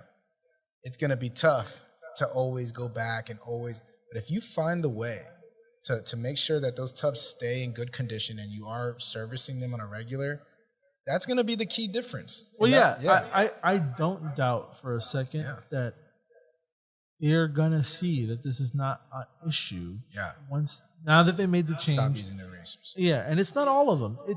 It sounds like a lot. We've done 400. There's been about 30 or 40 something. Yeah. But it's really not, in the grand scheme of things, 40 rooms is like what they have not rented even when they're full. Like, yeah, and it could happen to anybody. If someone's jacking the finish up, it is what it is. Exactly. It's the same thing if a guest drops something and chips it. You know what I mean? Yeah. Things that happen, but I'm just trying to make it clear, like, you guys are actively doing something that's damaging it. We'll fix it, but I care more about what they're going to tell. Oh, yeah. The next guy. Yeah. Because they talk. Exactly. It's a whole community in itself. They know each other. Yeah, they know each other. I absolutely. And I'm glad you're like that. You know why? Because I do have ambitions, you know, to grow. Yeah. And to get into the commercial sector. And if people who are in the commercial sector already are setting a high standard, then that allows me to set a high standard and mark up my pricing accordingly. Yeah. But if there is people out there doing it for dirt cheap and jacking it all up, the hotels aren't going to want to keep using refinishers because they had a bad experience with that guy. You have to be prepared to get very uncomfortable. Yeah. Because they look at me, they can see that I'm young. Yeah. I don't tell them how young I am, but they could see it. Yeah. These guys are older, mid-30s, 40s. They got their life put together, and they see me, and they're like, this fucking kid, you know what I mean? Like, they see that. But that's part of the reason why I feel the need to even more, not just provide quality, good customer service, everything like that, but also when they screw up, tell them. Yeah. Because a lot of the times they feel and they think they're not going to say anything because they don't want to lose them. Yeah. At the end of the day, I don't care if tomorrow they call me and say, hey, you guys are off the project, because I have it very well documented that the issues, the small issues that have arose has been on them. Yeah. And I made it known to their bosses because I had to, because things weren't changing. And at the end of the day, my image will be intact regardless of what they say. Yeah. You know what I mean? So and that's what's good about disclaimers. I love disclaimers. I love getting it all. We make our clients approve the quote before we book the job, because you can't say that we didn't disclaim to you that this is a whatever. There's a whatever warranty. It's all just written there with your signature. Yep. And in the end of the day, legalities, that's what matters. Yep. Hearsay, she does not matter. What did they sign? And if a lot of guys aren't signing anything, because they don't want to be held to a warranty. If you sign a warranty, then you need to go back. So I've kind of noticed that some guys won't even say the word warranty. Yeah, I know. They're like, do we even want to? I'm like, I mean, are we going to do it or not? We give warranties. So yeah, let's warranty our work. And if you don't want to come back, do it right so we don't have to. But that's part of the business. And I also like to post that sometimes I do go back. Yeah, for sure. I really felt when I listened to your episode with Trinidad, I was thinking like, I don't post any of my process. And I'm like, why? And I'm like, am I one of those guys on that secretive shit? And I was like, maybe I am. And I was like, what is there to hide? And then you know what I realized? I was more concerned with other refinishers feeling like maybe I was doing something wrong or maybe not doing it the best, and it may be a disadvantage to me. But what I realized is I started posting and people are asking me for tips. Yeah. There's such a bigger demand for information than there is for guys out there saying like, look at this guy. And I also am not afraid in the refinishing industry to disagree with people publicly. Like, I follow this guy named DP Tubbs. He has like a YouTube channel that's pretty popular. That he has like 6,000. I watched his videos when I first started. He has like a beard, wears a hat. Yeah. I know exactly. Yeah, so he was one of those guys. He made a video that I very much disagreed with. Really? And it was telling people how to apply the non-skid. Okay. And he shoots it out of his gun. And I hate that. I mean, and I couldn't stay quiet about it because I don't want somebody who's just learning to think like this is the way to do it, because it is much more safe and better for your equipment to get a fucking tray for $2 and a roller and roller it on between your primer and top coat. Yeah. Or roller it on the next day if you don't want to mess with it when it's wet, than to just go and spray it out of your gun. Yeah. Like, you're risking a $400 tool, regardless of what. And he's like, oh, I've had a problem. Like, fine. Yeah. Not everybody cleans the gun as thoroughly as some guys. Yeah. You leave any bit of that residue, the next time you spray, guess what? Contaminate. Coming from your gun. Yeah. And you're actively adding something that would otherwise be a contaminant. You know, it's sand. Yeah. And and that's funny because I'm thinking about what you're saying, right? And it comes from a certain mindset. You're thinking of consistency because you run crews. Yeah. When you're a sole operator, you know how that gun gets clean. So maybe it is working for him because of for sure. his technique.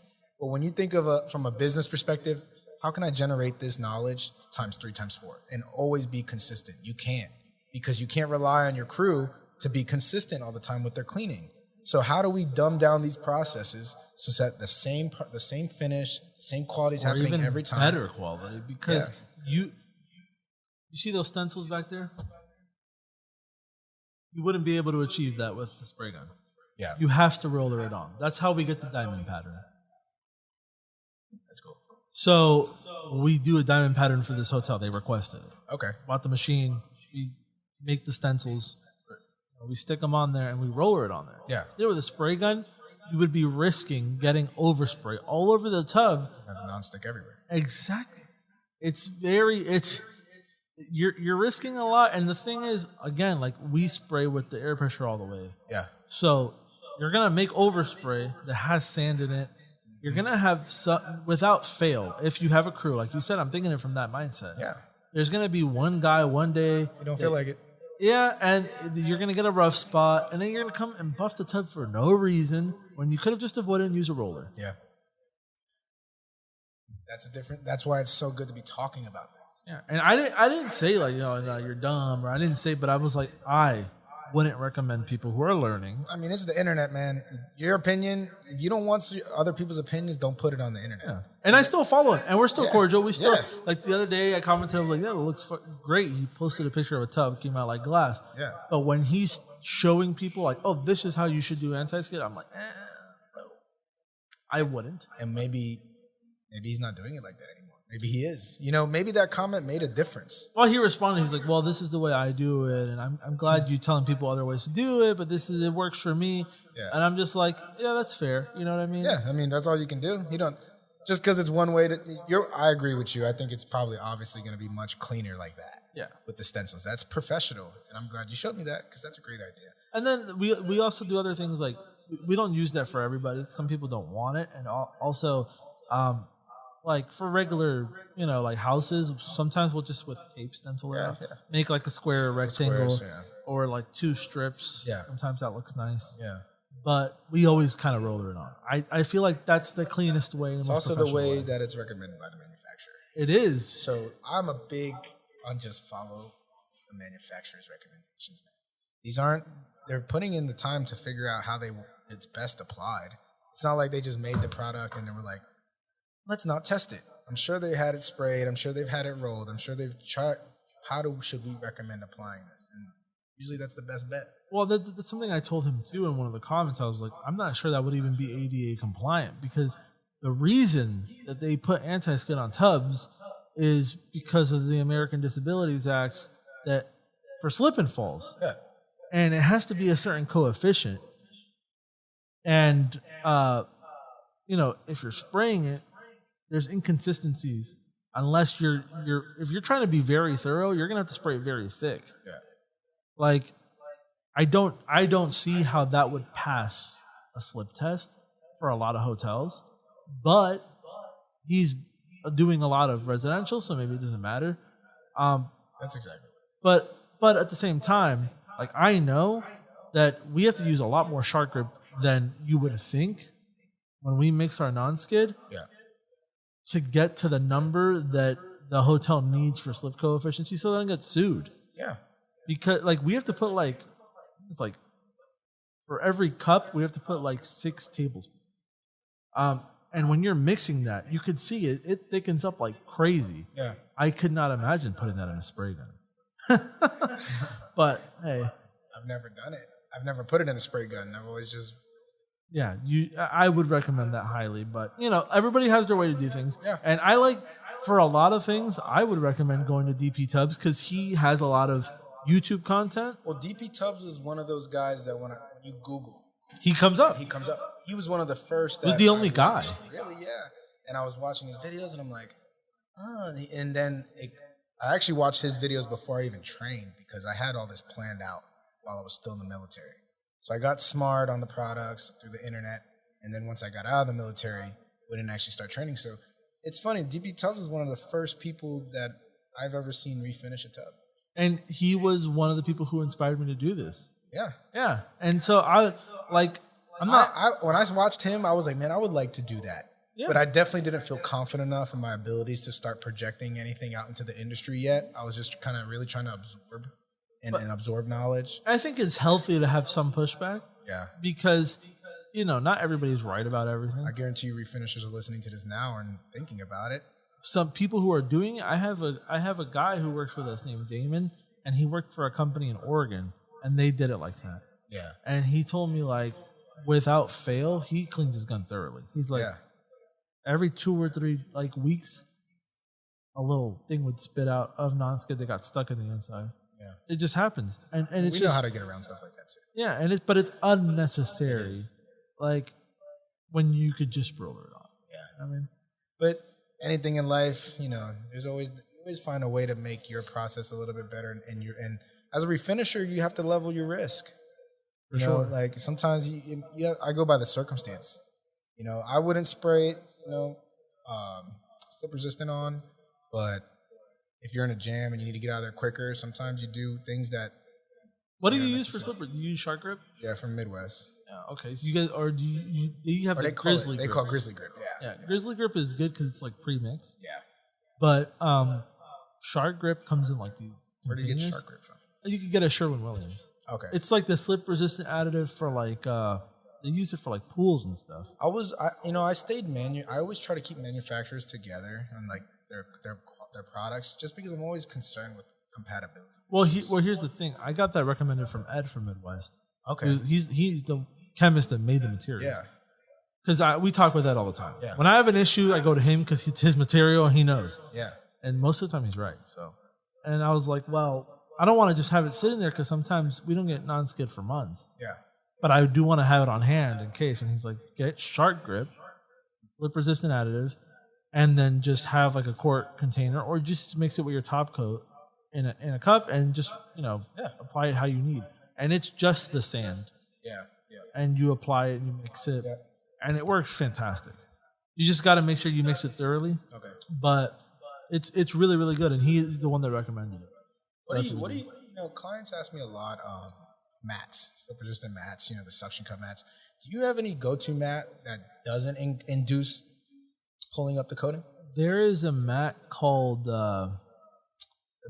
Refinished Bath Solution sells it.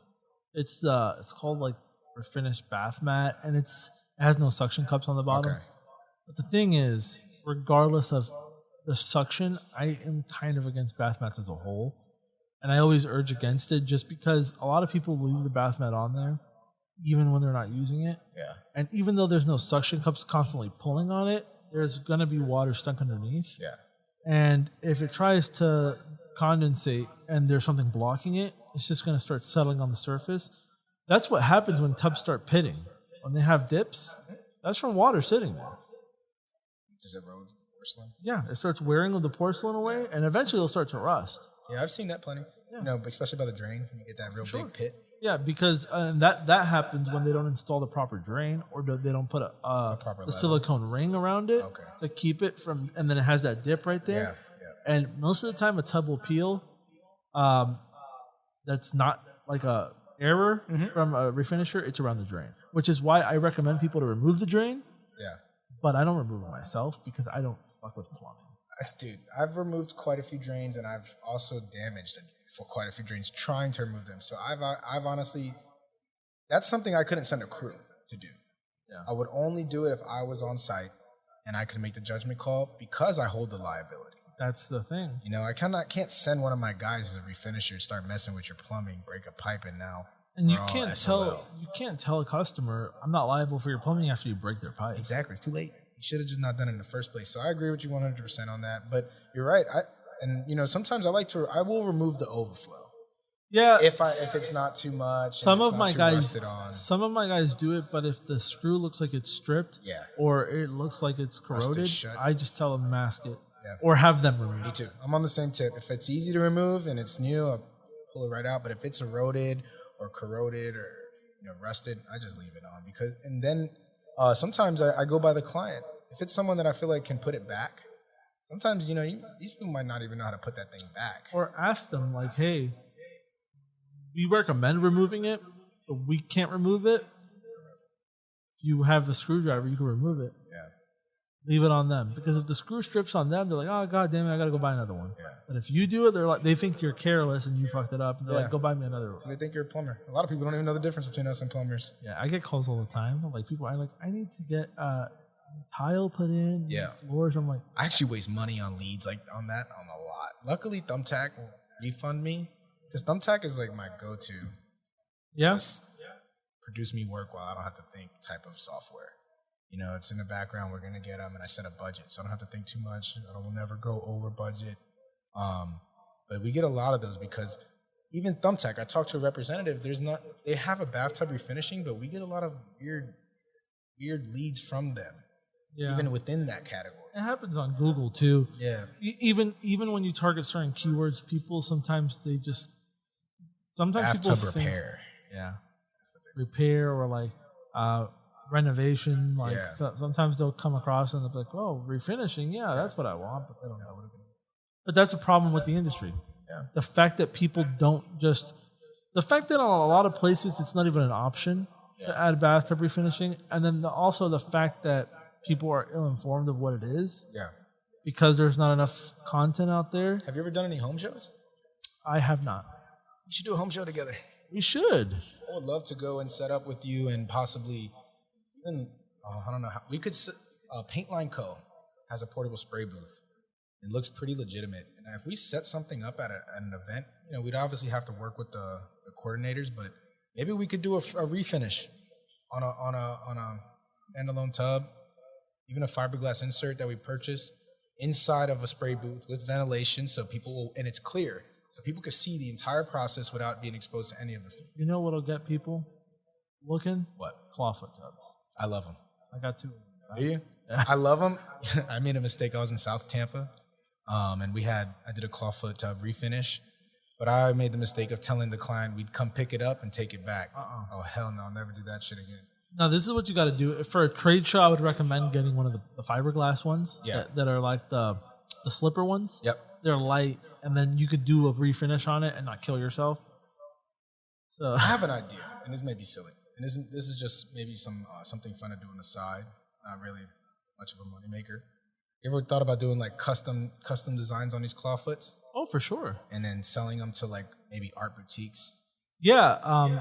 Bath Art, you were familiar with them? No, I've never heard of that. They're a company in Orlando. I know Christian Prescott. I mean, he's one of the owners.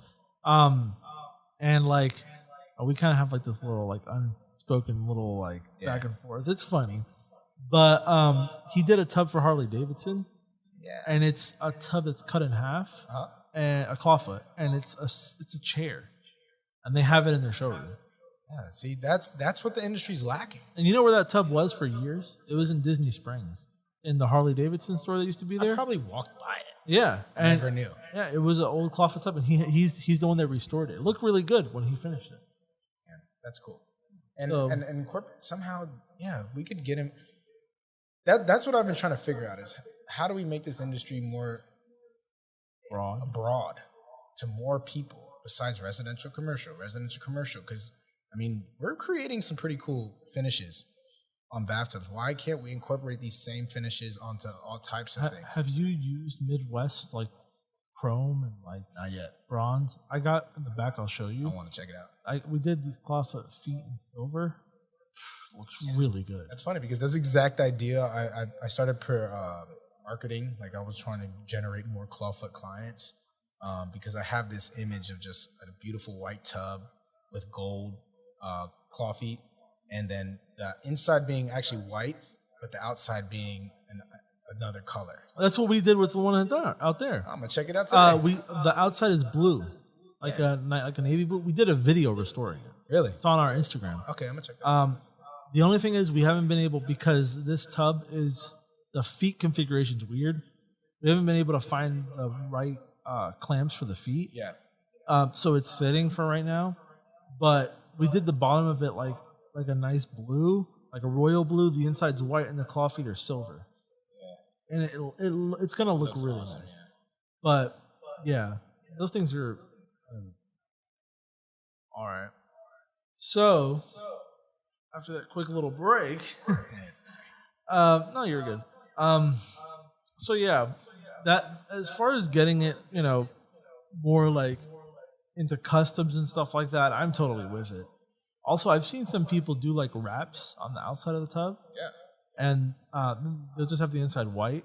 I mean, it could be an art form in itself. Just like the guy who did the Harley Davidson bathtub. Yeah. He only does custom, or is he focusing on that? He does refinishing in general. That's kind of what I was talking about. Yeah. Like sometimes I feel like he'll see something I post and he'll try to like not copy it, but he'll try to do it too. That means you're doing it right. Yeah. Well, and it goes both ways. Sometimes I see things of his that are good ideas and I'll do it. So he does a good job. I recommend him a lot when I'm busy. Yeah. Because even though I disagree with some of his business practices, I think that he does a good job. Yeah. So, and that's the good thing about owning your own business. You practice it the way you want. Yeah. But the thing is that he offers lifetime warranty, which I'm just like, gonna be a busy man. Yeah. Well, that's good. I mean, it's his business and whatever he wants to do, but there was like a little back and forth there. I feel like he was like posting I would post something and he would post something similar. It's funny, but he knows we're just having fun and we're cordial. Like we went to a meeting at a hotel once.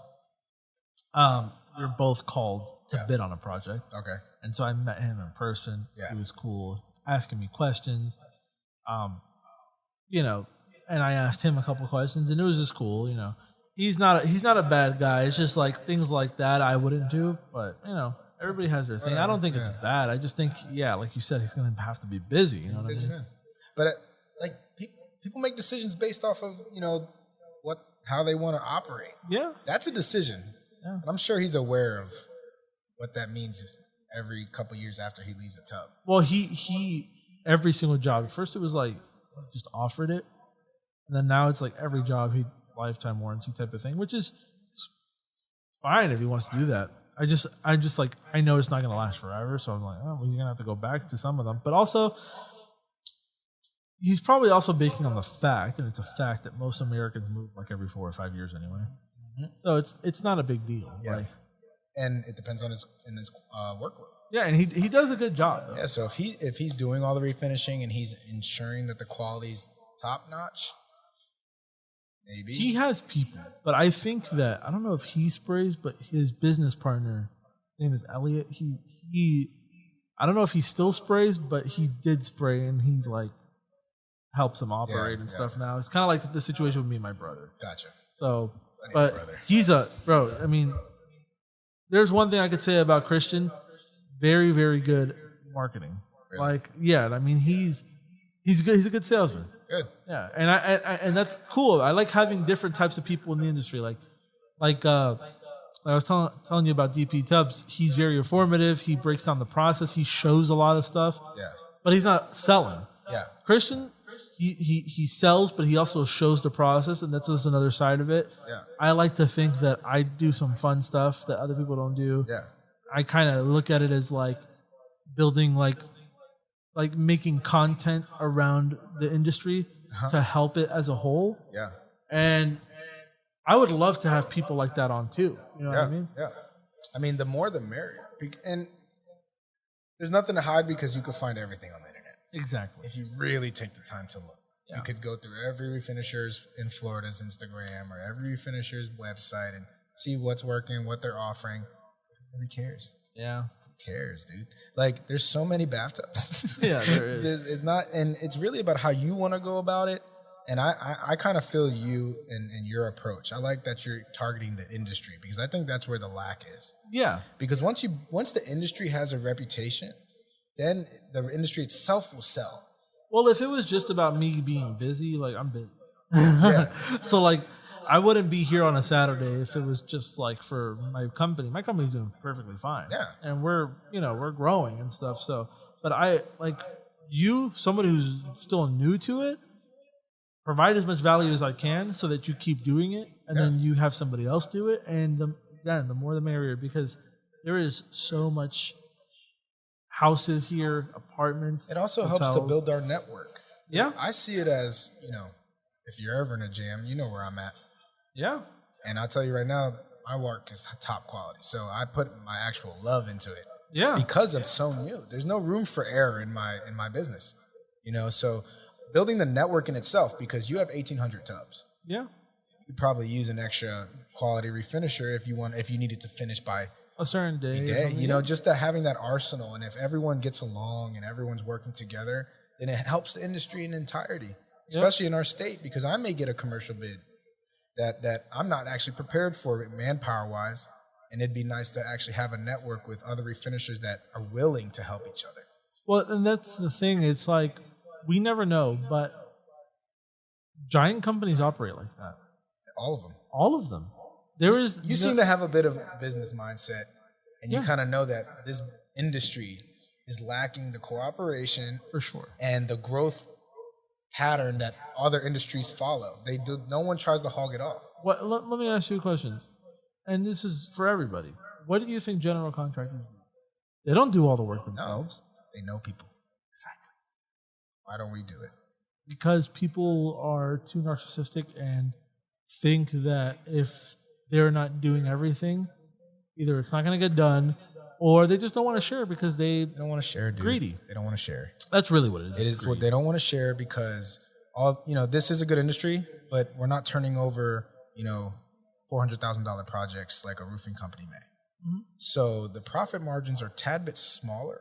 So you have to be more creative on how we produce the quantity of work, and it's going to take some collaboration. But that's an error too, and that's something. So? Not the collaboration part, but the pricing, I think, is a big fucking problem. Hell yeah, because people are undervaluing what it is we do, and at the end of the day, however you chalk it up, even if we charge $800 a tub, it's cheaper than replacing it in most times. Yeah, because you're not having to rip out drywall or tile or any of that. You're saving a shit ton of money. Obviously, when you're in the $800 range, you're in like, all right, well, I spent a couple of $1,000 and I can replace it. But there are some people who still are look at that and like, still cheaper. Yeah. If everybody as a whole raised their prices, and I'm not talking that much. Yeah. I'm talking about $500. That is beyond fair. Yeah. But I see 290s and 300s rolling around. I'm just like, I charge $375, but best believe if it needs to be stripped, it's $500. Yeah, because I don't charge less. It's the work, and it's. I mean, you want to maximize every sale. You don't want to lose a sale because you charge too much for stripping, right? But at the end of the day, you could make more money doing another bathtub in the same amount of time that it took your crew to strip that bathtub, and so you have to compensate for that as a business. Yeah, and well, I'd much rather go do 2 tubs in one house and then a tub and tile in the afternoon. Yep. And charge $375 per tub, $675 to $750, which depends on the size of the tub and tile, which is what we charge. Yeah. Then go do a tub that needs to be stripped for like $400. Yeah. Because it's gonna take that much more time. Yep. A tub that needs to be stripped sometimes can take as long as doing 2 tubs. Yeah. It just it depends on how quality the finish is. And I've gone to DIYs that strip in 2 seconds. Yeah, sometimes. But sometimes DIYs will start flaking off every little chunk, and you have to be there, like getting everything off, and it's very annoying. Yeah. So because you're putting yourself in a situation where you're liable for how it comes out, you have to account for that because sometimes it's this, but sometimes it's that. And and people always ask me, why don't you just refinish over the? I'm like, that I don't know what was done there. Yep. If that finish fails, my finish is gonna fail. Yep. So I can't warranty it. That's the key. Why I My preference, I do it by the client and by the necessity. Like you said, some investors just need it white. Yep. And that's fine, and we can work with that client. But if I know I'm going into your home and I know you're going to be living there for a couple of years, I tell my clients, I'm either going to do a full strip or we're just not going to refinish over because you're going to call me. You're calling me because it's chipping, and it's chipping for a reason. Yep. So I'm not going to just spray over it, and then when it continues to induce that chipping underneath my coating, now you're going to call back angry at me. Yep. So I'd rather just not take the sale. Yeah, and sometimes that's the difference between people with integrity. It's the same mindset of the people who don't want to share projects or think too small. Yeah. It's like, well, I just need the money. So yeah. And a lot of times people do. Yeah. I've been there. I've been there where I needed the money, and now that I'm not in that position, I get that luxury because I've earned that. We worked hard and we got ourselves to a point where now we can dictate the quality and how we approach our projects instead of the necessity. And we used to charge $239. I'm charging $400. That's for a bathtub. Fantastic. Yeah, but because I don't need to sell for 4 or 5 guys' workload. When I had 2 sprayers, my prices were a little lower because I obviously needed to produce more work for the company. So in order to achieve that, that was the easiest route. But now, after I listened to your guys' podcast, that's the issue.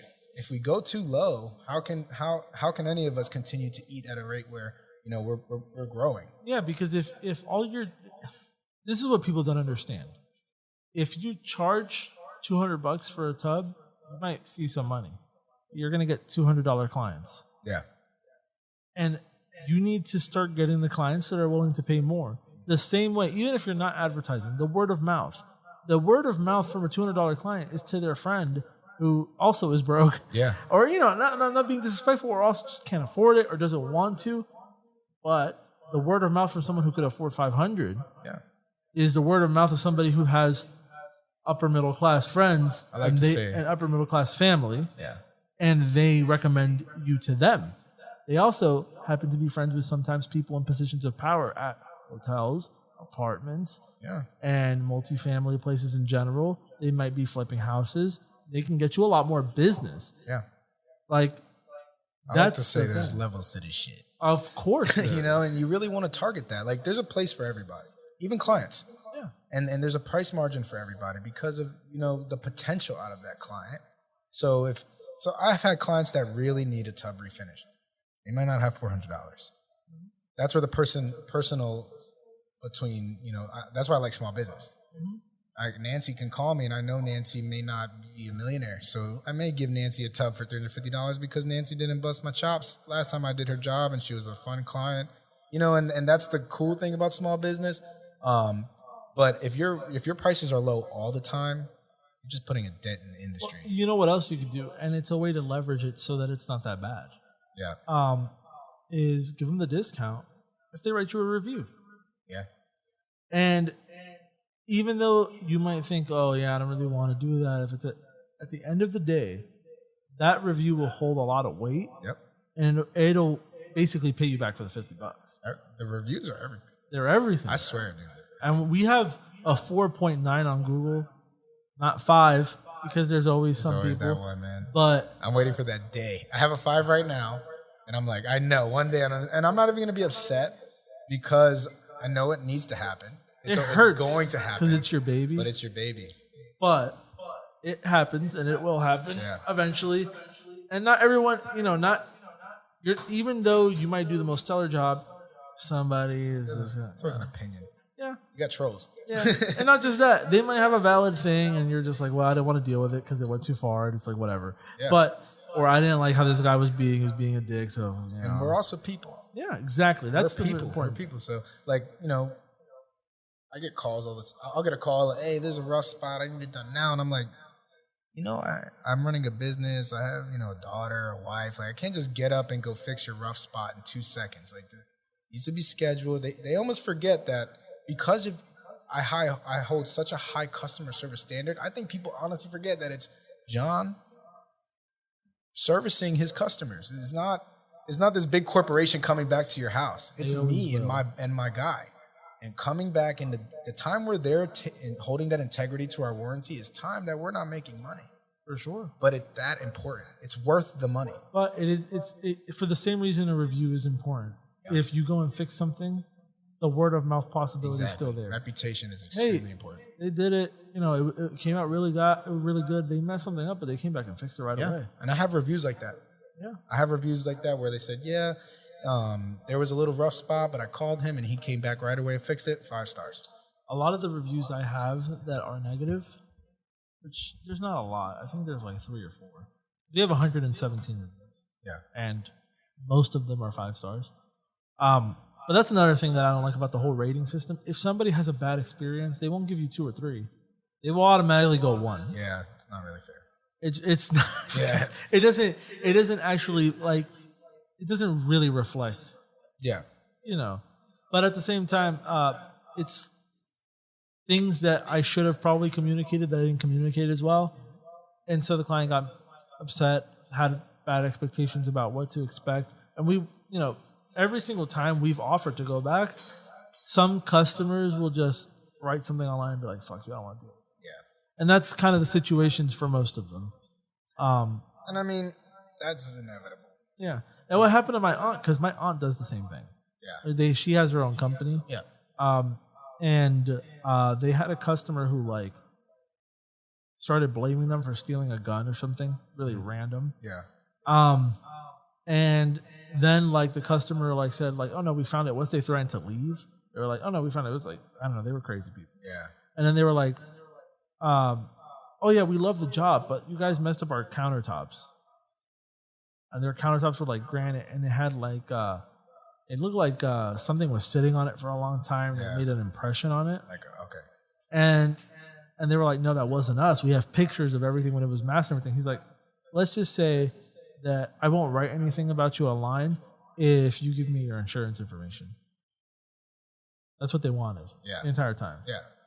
And so my aunt just was like, "No," and then they went and wrote a review about how they damaged their counters and didn't want to respond and all this other stuff. Well, you as a consumer, right? You buy products. For sure. I'm sure you shop on Amazon. Look at the reviews. Mm-hmm. As a person with common sense, you kind of know there's always room for that. Yeah, for sure. So you look at a business and you say, I kind of read the negatives first, and I'm like, well, okay, this dude's just being extra. Oh, I can see that happening. That you know what I mean? And then I look at the good, and I'm like, okay, there's.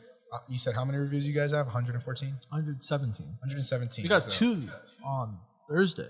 Really? Nice. The same day. It was. I told both my guys, I'm gonna give you something extra in your check because that's very rare that it happens in the same day. They were. Yeah. And I do that. So I forgot to show my guys the reviews. Oh, I sent it to them. I would get them and I'd be like, oh, hell yeah, we're doing so good. And then I forget that, dude, send it to your boys. They need to see. I did it to my guy, Ralph, who's our top sprayer, Damon. Yeah. Also, he's the one that applies primer. Yeah. Does a really good job too. And I sent it to both of them. Yeah. And it helps because, you can't help but want to do a good job. For sure. Especially if you keep good guys around you, which I only do. I mean, I can kind of tell. I've hired quite a few, just trial and error, seeing who stuck, who didn't. Most didn't. But the ones that sprayed for me, they actually cared. Mm-hmm. I could tell they cared. I mean, the experience will talk for itself. A guy who's experienced will obviously do a better job. But the fact that they would see an issue, let me know, and we'd work through it. And then when they saw that they sprayed something and someone gave them a 5-star, I will let them know, this is your 5-star, man. For sure. This is your 5-star. You did that. And I always, even though it's not a lot, I'll reward them with something. Yeah. So, I'll throw them 25 extra bucks. And just they can go lunch or do something with it. But it's just just so that they know, it means something. Because at the end of the day, that makes the company as a whole look better. And it's going to be there even when they leave or even, if they leave, you know what I mean? Yeah. But, and I try to tell them, this is our stability. Real. You work here, right? Pay your bills with this. You should try to keep a good reputation because the better our reputation is, the more work we got. And the only true stability in life is how you're going to get your next dollar. For sure. And if you're always working at that through your reputation, then that's about as stable as your company's ever going to get. Yeah. But and so just going back to what we were talking about pricing the work. Yeah. I just do feel like there is an issue with that. And I feel like a lot of people sell themselves short just because like I said, they're used to the $200 client. Yeah. And the $200 client talks to other people who are like them. Yeah. People hang around people who are similar. Yeah.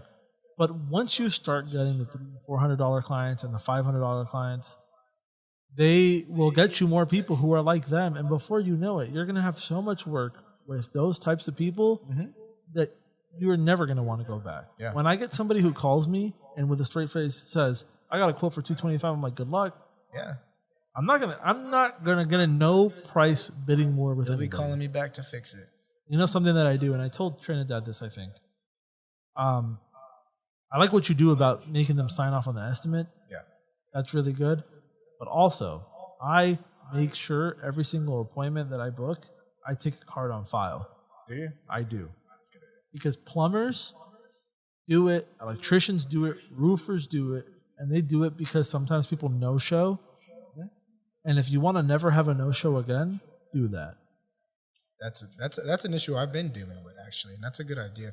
I do deposits on larger projects for kitchens. Yeah, that's good too. But for a bathtub, it's not necessarily necessary, but that is a good way to keep some sort of. And you just tell them that it's for no-show protection. If they no-show the appointment, you're going to charge them this. Yeah. And the beauty of it is, I use Square appointments. You can send them a link on. You can make like a little booking site, and it has like you can set it up to where they can put the card on file and everything. And then so what I do is, it makes them agree to the terms. So if they try to do a chargeback on the cancellation, they agree to the terms. Okay. So it doesn't ever work. Gotcha. Square will tell them, hey, they agreed to this. That's pretty cool. And it'll always side with you. Okay. So that's also great. Also, it just makes it's convenient because, last thing you want is to tell your guys, hey, you guys are doing this today, or you yourself, I'm going to go do this tub and tile. You show up, they're not there. Just wasted time. Or they tell you they changed their mind. Or what some people do, which is very common, is, hey, I know you're supposed to come tomorrow for the tub and tile that we scheduled a month ago, and I know that you ordered that custom pattern for me for the multi-spec on the walls. But I got someone who's going to do it for $200 less. Can you match that? Yeah. And you already are deep in with material costs and all this other stuff.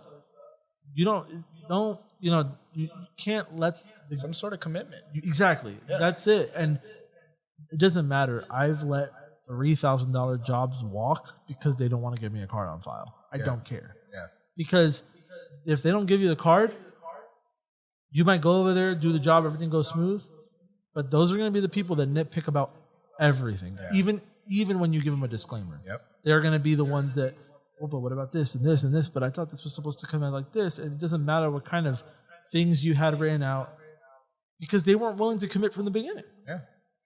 And, people there's scammers out there. There is. That they bank on your inability to force payment. And not that you should have to force payment, but how do you protect yourself? Yeah. Because they easily could be like, I don't like the finish. Yeah. And we've just put 5-6 hours into your shower. What do you mean you don't like the finish? Yeah. And I've always wondered, how people in the industry are dealing with clients that have opinions on the quality of the work. Because we know the quality of the work because we're the professionals. But what if you get that client, when you get that client that says, well, I expected it to look this way. I don't want to pay. The expectation should be set by you. Yeah. But if they don't like it, you ask them, is there anything that I could do to make it better? What do you think? Why don't you like it? Yeah. Sometimes, if like let's say a tub comes out flat, sometimes you just got to come back the next day and shoot clear coat on it. Don't even bother bringing the white out. Shoot clear on it. Yeah. And it'll give it a little something extra. Course, yeah. And that sometimes is the difference maker. If they just don't like how the refinished product looks, well, then that's a different story. Yeah. And, you got to kind of tell them, like, hey, this is something very important. Like, I make everybody sign when we get there a work authorization. Basically, like, we're allowed to be on the property, do the work, and you're going to pay us upon completion. Do that for a couple of reasons. Sometimes you get crazy customers that they don't want to pay, and then they're like, I'm going to call the cops. If you have an authorization to be on the premises signed by the person, it's like, yeah. And then also payment upon completion is important because they agree to pay you when the job's done. The writing is just key. Yeah, and so But also, and I do understand, there's a certain level that you get when your goal should be customer satisfaction. So if they aren't happy, don't ever just offer free first. Ask them, hey, I know you're not happy with it. Can we settle by, I'll take $50 off the cost since you're not completely happy with it. Can we settle with that? And that might be enough. Yeah. They might be like, well, I really don't like it, but, whatever. But, $50 is better than... Yeah, that's probably what I usually do. I mean, I actually haven't had that situation. Well, it does happen sometimes. Yeah, and I know it's going to happen, so that's why I figured I'd bring it up. Maybe there's someone else who's wondering how they're going to react to that situation. But you always, before the money, because the money is like you invested time and money already. Yeah. So before you get to that, you want to look for the solutions of stuff that you can control with doing the work, even if it means like going another day or something. I always have a rule: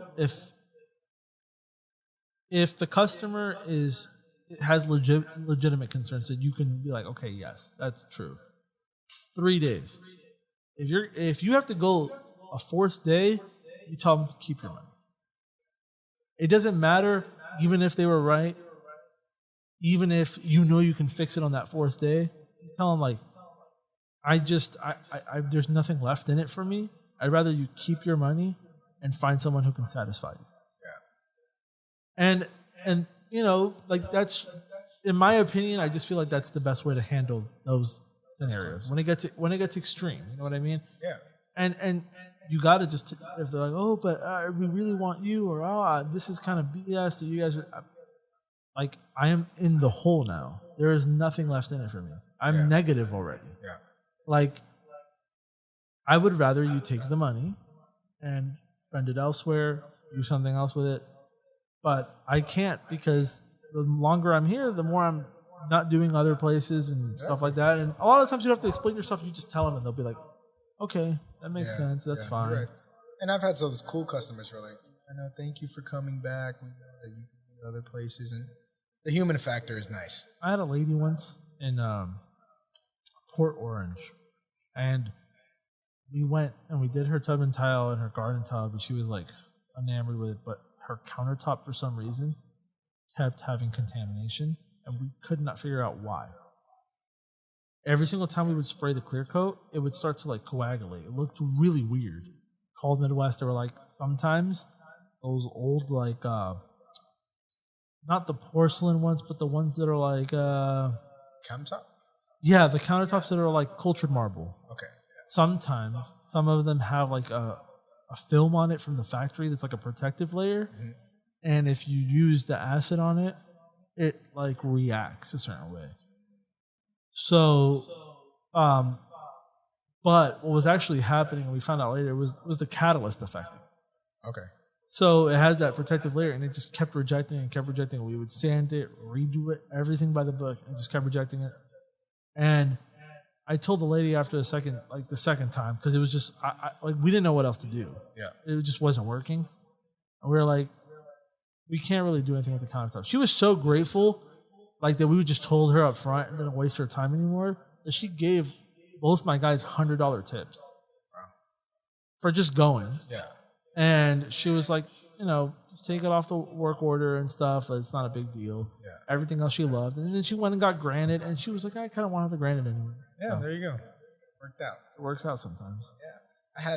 I stripped a fiberglass tub from a DIY. Oh, yeah? And I'm stripping it, and it's almost like clear from the fiberglass itself, gunked up. Or I don't know if it was the DIY epoxy he applied, because it just... I had to stop using stripper and actually start scraping this finish off. It turned into a sort of gunk. On a fiberglass? Yeah. You should avoid using stripper on fiberglass. Yeah, I know that now. Well, because sometimes even if it doesn't eat through the fiberglass, it could warp it. Yeah. And then you have like weird like dips and stuff in it. Yeah. Same thing with, I tell people not to use acid on it. If you need to etch it, which you should always, a light sand with like a 150 or a 220, and then dilute your etch. Okay. Like Midwest Chemical sells industrial cleaner. Yeah. That's it. Yeah. It's 3%. That's all I use industrial cleaner by Zep. Okay. There you go. Equivalent that I can get on demand. As long as it has hydrofluoric acid. Yeah. Which Midwest Industrial has 3%, which is perfectly fine. The rest of it's water. It's diluted. If you use, because we have like an etch that's 35%, that's for like porcelain. Yeah. That stuff will make it look like you sanded it with a 60 grit. Okay. And it feels like it too. You feel the abrasion. Yeah. But if you use that on fiberglass, you're gonna melt it. So which is maybe would have happened. I got around it. It just took me 2 days. Yeah. That was a lesson learned the hard way. Yep. A lesson I value now because it actually changed how I price out my fiberglass. Well, that's good. Because I was like, went in there. I've done it before with success, but then I went to this one, garden tub, and the corner, pain in the ass. But I stripped it, and that started happening, and I was like, well, we'll never do this again. Well, if it's fiberglass and it's been painted or refinished already, you could always do like what's like called blending. Yeah, I did that in the past. But on fiberglass, because fiberglass, like you're already going to put abrasion on it with the sander because it's not as hard as porcelain. Yeah. So you don't always need to etch it for it to adhere correctly. Yeah, because it has a pores. Once you sand it, it's going to create some sort of porcelain's different. Porcelain is like you need to get it off. Yeah. But like the hotel like the Cabana Bay Hotel, all their tubs on the floor have like a gel coat. Yeah. That shit is so bad. So hard to get off. It won't come off with chemicals. Really? I hate it. And we have to sand all of it off. And we have to use like 60 grits. Yeah. And that's probably one of the most time consuming parts of the whole thing. Yeah. If we didn't have to deal with that, a lot of our problems would be gone. It's the sanding, man, and you're just there sanding and all the dust, and then you got to clean it up because you're about to paint in there. It's very annoying. Yeah, I can imagine that. It's like a thick gel coat on the floor. It's a marine coating, and it's turning to yellow, so it looks nasty. And it's not hard enough for you to just scuff that in itself? Or is it once you start sanding, it just starts lifting? It's on there hard. We can spray over it, and it'll be fine, but it's like in a square shape. Okay. And if we apply our non-skid over it, it looks really weird. Yeah. Also, it's kind of textured. It has like a ripple. Okay. So, because it was made for non-slip. Yeah. And I don't know why that hotel paid for that, but that's very annoying. Like that they even had that. It takes a long time to get off. Yeah. Sometimes like you have to go through 4 or 5 sheets of sandpaper to get it off. But that's one of those things, man. It's just there's always. Once I run into that problem, I'll let you know how I go through it. Yeah, man. I mean, I've been asking, I call like marine coating people who are like, use this, but it's like strippers that take 3 hours to work, and I can't wait that long. No, it's not going to, especially if you're not charging for that extra 3 hours. Well, exactly. That's the thing, too. But, I mean, I priced the hotel pretty good. Like, a lot of people, when it comes to commercial, they feel like because they're doing more, they should like give them a deal. But this is something I tell Trinidad, we talk, and I tell people in general. When you're doing commercial, labor is not the same thing as a product. Yeah. You cannot mass produce labor. There is no machine yet that goes out there and sprays the tub perfectly and preps it and everything. So, yeah, when they go and buy sponges wholesale, it'll cost them cents on the dollar from what it costs retail. But when you're painting tubs, there's no way to mass produce that. No wholesale. Exactly. Like in a way where it's cost effective. No. You're asking them to cut corners if you want to be cheap. Yeah. And unfortunately, there's a lot of guys that would just, be like, yeah, I need the money, so I'm going to go ahead and I'm going to do this cheap as fuck. Yeah. So I always say price as close as you can to your actual price. Do you have any regulatory factor in this industry? Like, is there anybody that sets any standard? Not really. Because roofing, there's code. It's not specific to the refinishing industry, but this falls under some sort of, like specialty painting and coatings code. Heard that. So, like the bottles have to be packaged a certain way if they're going to be shipped. Yeah. Like if you ever order Midwest and they ship it to you, they put the tape around it. Yeah.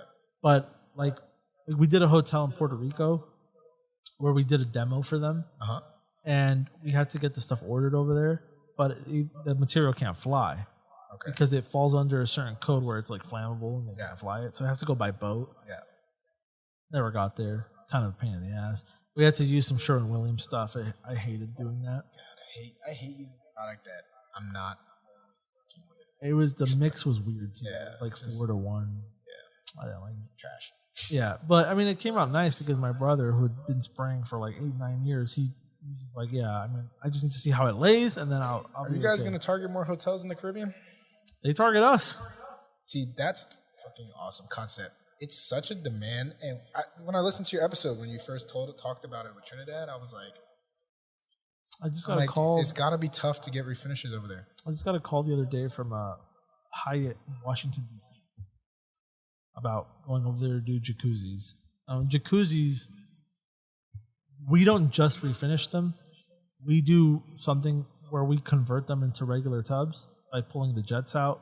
Sealing them? Yep. Now, that is something that I don't really want to share everything about because it's a niche. It's a very, very niche. And then the thing is, it took a long time to figure out how to do properly. Yeah. I'll tell you off record. Yeah. But like, it's not something that I feel like I should, because it's not my idea. Yeah. And the person who came up with the method, they're like, I kind of keep this thing between. And I don't blame them. I mean, that's a way to be unique. Mm-hmm.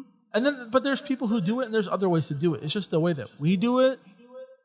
Like, it's kind of proprietary. Yeah. And we don't want to share every single thing. Exactly. Yeah. Now, I'm very open about everything, but I can't go into depth about it. But Chick-fil-A doesn't give away the recipe for Chick-fil-A sauce. Yeah, exactly. You know, but you could buy it. Yeah, exactly. So, exactly. So, and it's not super secret. It's just the method in which it's just, I would have to go too into detail, and I would be literally telling you, like, every single thing. And it's and like an easy way to explain it is we anchor both sides. Yeah. So that it could take direct impact. Yeah. And the hotels love that. Support it. Because once we're done with it, it looks like it was just a garden tub. Yeah. They don't have to rip them out. Yeah. And you could charge a lot of money for this thing. Oh. Because, there's nobody who does this, basically. Pretty much. A couple of them. Yeah.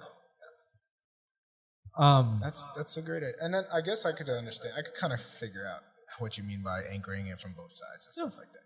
Yeah. Well, that's cool, and that's what I'm talking about. This stuff needs to be talked about. For sure. This is how the industry elevates.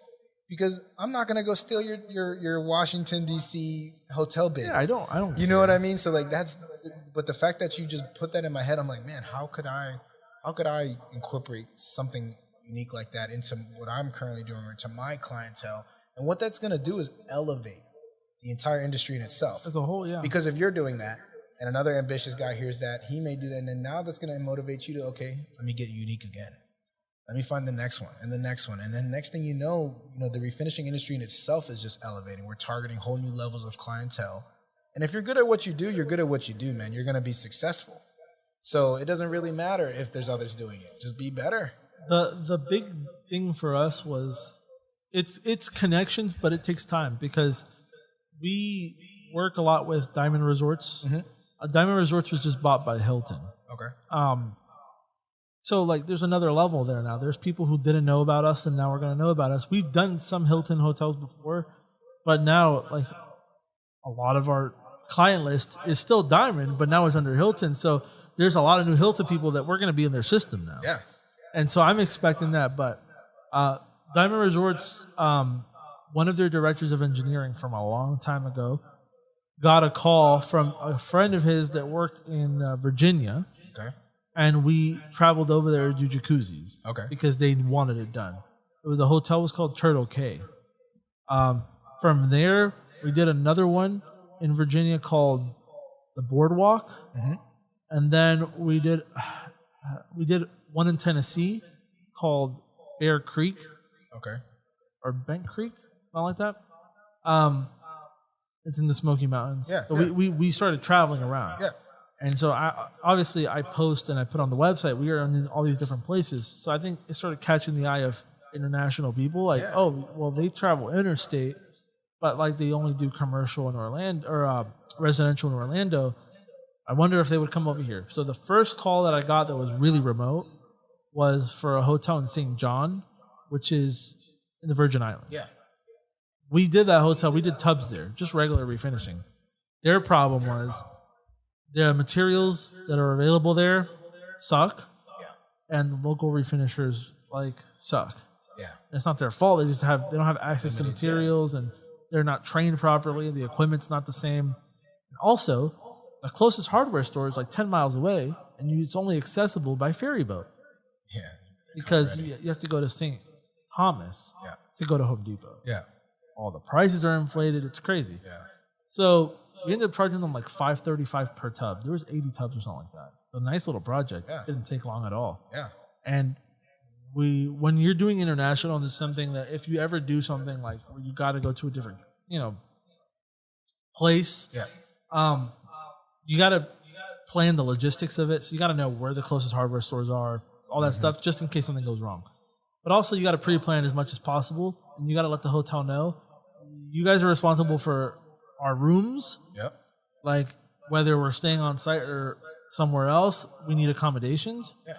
Because at the end of the day, you should be comfortable sending the bill for anything that wouldn't be a cost if you were doing it at home. Yeah. Food, travel, they need to pay for rental cars. They need to pay for the shipping of the material back and forth and your equipment. And that hotel did all of that. So did you break those costs down in the overall sale price? You did all those analytics before you gave the tub price? Some of it. I charged them an inflated price because we're over there. Yeah. Even though we have them covering all the other stuff, we're still missing out on being home. Yeah. Well, and keeping people away from home, you got to pay them more. Absolutely. So we had to charge more. Yeah. And obviously we need to make a little bit more if we're going out of our way to literally going. So, over an ocean. But what I did for the general cost, I did not put that into the tub price. What I did was I told them I will send you receipts. Okay. Of everything as we're buying it, and then at the end, the reimbursement. Exactly, you will reimburse us, and that's exactly what they did. They agreed to it, and I made them sign off on that. I mean, that's how the military works. Exactly. What you were describing, just reminded me of a deployment cycle. Yeah. Because we figure all those logistics out prior. Where we're gonna stay, who's gonna pay? Because funding, even for the military, it comes from somewhere. And for them, it's nothing. Yeah, it's nothing. It's nothing because how many guys did you take over? 3. Yeah, 3, and then my dad supervised that project. That was when he was still involved. Yeah. But yeah, I mean, it wasn't bad. Because we planned the logistics and we were okay, it should cost about this much, and then once we got everything approved, we make sure everything was signed because then there's no questions at the end of it. Mm-hmm. And I put on there that I put everything that's the basics, right? Accommodations for lodging, accommodations for unforeseen material costs, all this stuff, travel. They paid for rental cars and taxis and anything we needed to do. But I also put on there if there's any unforeseen expense that we would have otherwise not had to pay if we weren't working remotely, that's also needs to be covered. Yeah. And that's in the scenario that no shit budget. Yeah, well, what if your compressor dies? Yeah. And you got to go buy one for $3,000 at the Sherwin-Williams over there because it costs $3,000 because you're in the island. Yeah. Well, guess what? That happened to us in Puerto Rico. They wouldn't let us fly with it. Yeah. We already had everything planned, and I called the guy at 8 a.m. I'm like, just so that you know, I'm going to exercise that thing that I have in there. Like, yeah, it was written in there for a reason. I'm like, all right. Yeah. First day we get to Puerto Rico, I had to go buy one. Yeah. Just, they reimbursed that approach, man. And that's the kind of thing that I was looking for because not only DP puts on actual technical expertise. I think that you're kind of giving the industry expertise for the business owners. Yeah. And that's big time lacking in a lot of industries because what you're doing is giving secrets. I mean, at the end of the day, all these things you're doing does give you a competitive advantage by only you knowing. Well, But people mistake you being the only one that knows it for an advantage, but I think it's kind of a disadvantage because if you're sharing the information and other people are like, "Oh, thank you for that information," and somebody who's working for a hotel goes on your Instagram and sees "Oh yeah, that clip where you're talking about logistics and stuff, look at all these other refinishers commenting." Well, these guys are the authority. You're 100% right, because that's how it went down. Yeah. I told you how I found the podcast. I was in the middle of a refinish, and I was like, let me just search it. There may be someone talking about this stuff. And I found the podcast, and what it did is I didn't even know your company existed, but now I do. Oh, for sure. And now I know that you're making moves, and so you established your reputation within the industry just like that. I believe I'll be a player. For sure. So like I expect us to have a really good professional relationship where we could possibly collab and make some things together. And if I would have not looked at your podcast, and if you wouldn't have taken that extra level to become that guy with the podcast, and when I think of who's doing this and who's talking about it, I'm thinking of you.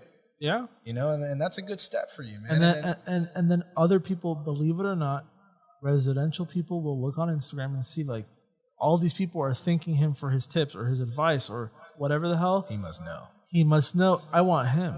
I will pay more for it. Yeah, absolutely. And hotels know that too. Yeah. We did that one hotel, and then we got the one from Puerto Rico that called us. And we're like, hey, we guys willing to come up to Puerto Rico? I had a call once from a hotel in Jamaica. It didn't happen, but it's like, you do one, and then it gets around that like you travel. Yeah. Because a lot of them have the same logistical issues at home where like they can't have people locally do it. I mean, hospitality the community's tight knit. Yeah. They work crazy hours, and they think of bars. Yep. You get off work at 2 a.m., but you want to go have fun now. So they have late night bars that hospitality workers go to, and they network. For sure. So and it's the same thing with hotels. You got the cleaning people hang out with the cooks, and the cooks hang out with the director of engineering.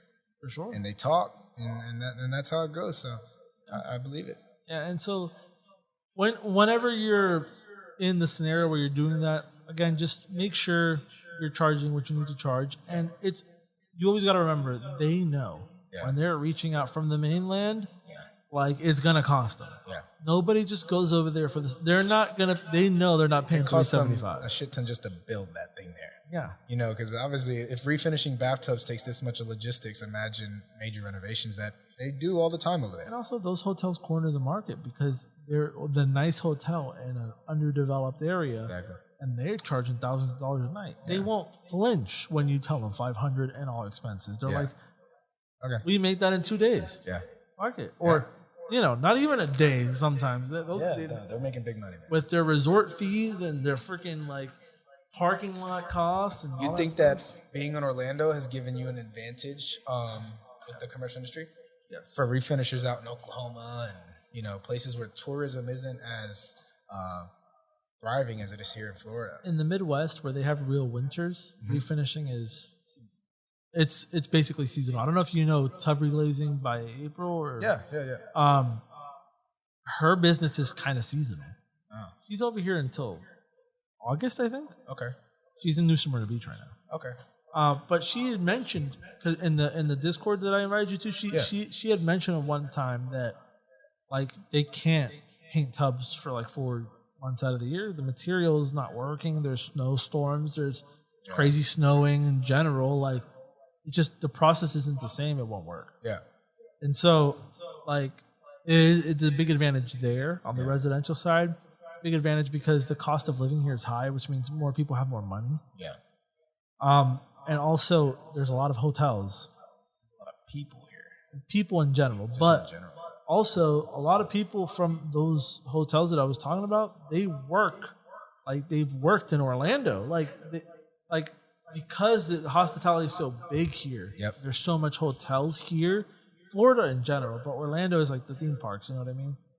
Like those people were sometimes directors of engineering at a hotel right around the corner, and then they get promoted to something crazy like that. Yeah. And it's because like they've also worked at 6 other hotels here. They have a shit ton of experience. It's an industry. It is. In itself, in the city of Orlando, which is, I swear, the hotels, the theme parks, have built Orlando to what it is today, and the whole city almost thrives off of the tourism, the hospitality industry. It does, and there's good things and bad things about it, obviously, but I think for like business owners, especially in the construction renovation, I mean there is more work than you could imagine for everybody. Yeah. I don't think we'll ever meet the demand.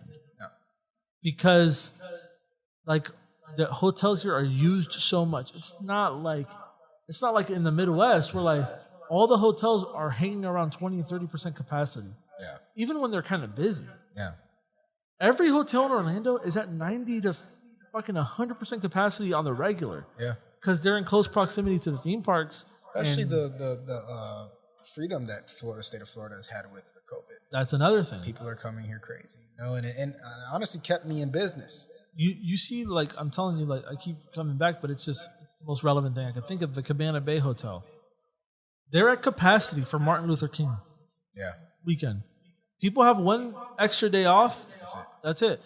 A hotel they total 2,200 rooms. They have 1,800 tubs, but they have 2,200 rooms. The rest of them are showers. Yeah. Getting full like that? Yeah. On over a weekend. That's what I'm saying. Yeah. So just imagine the hotel that has 90 rooms. Yep.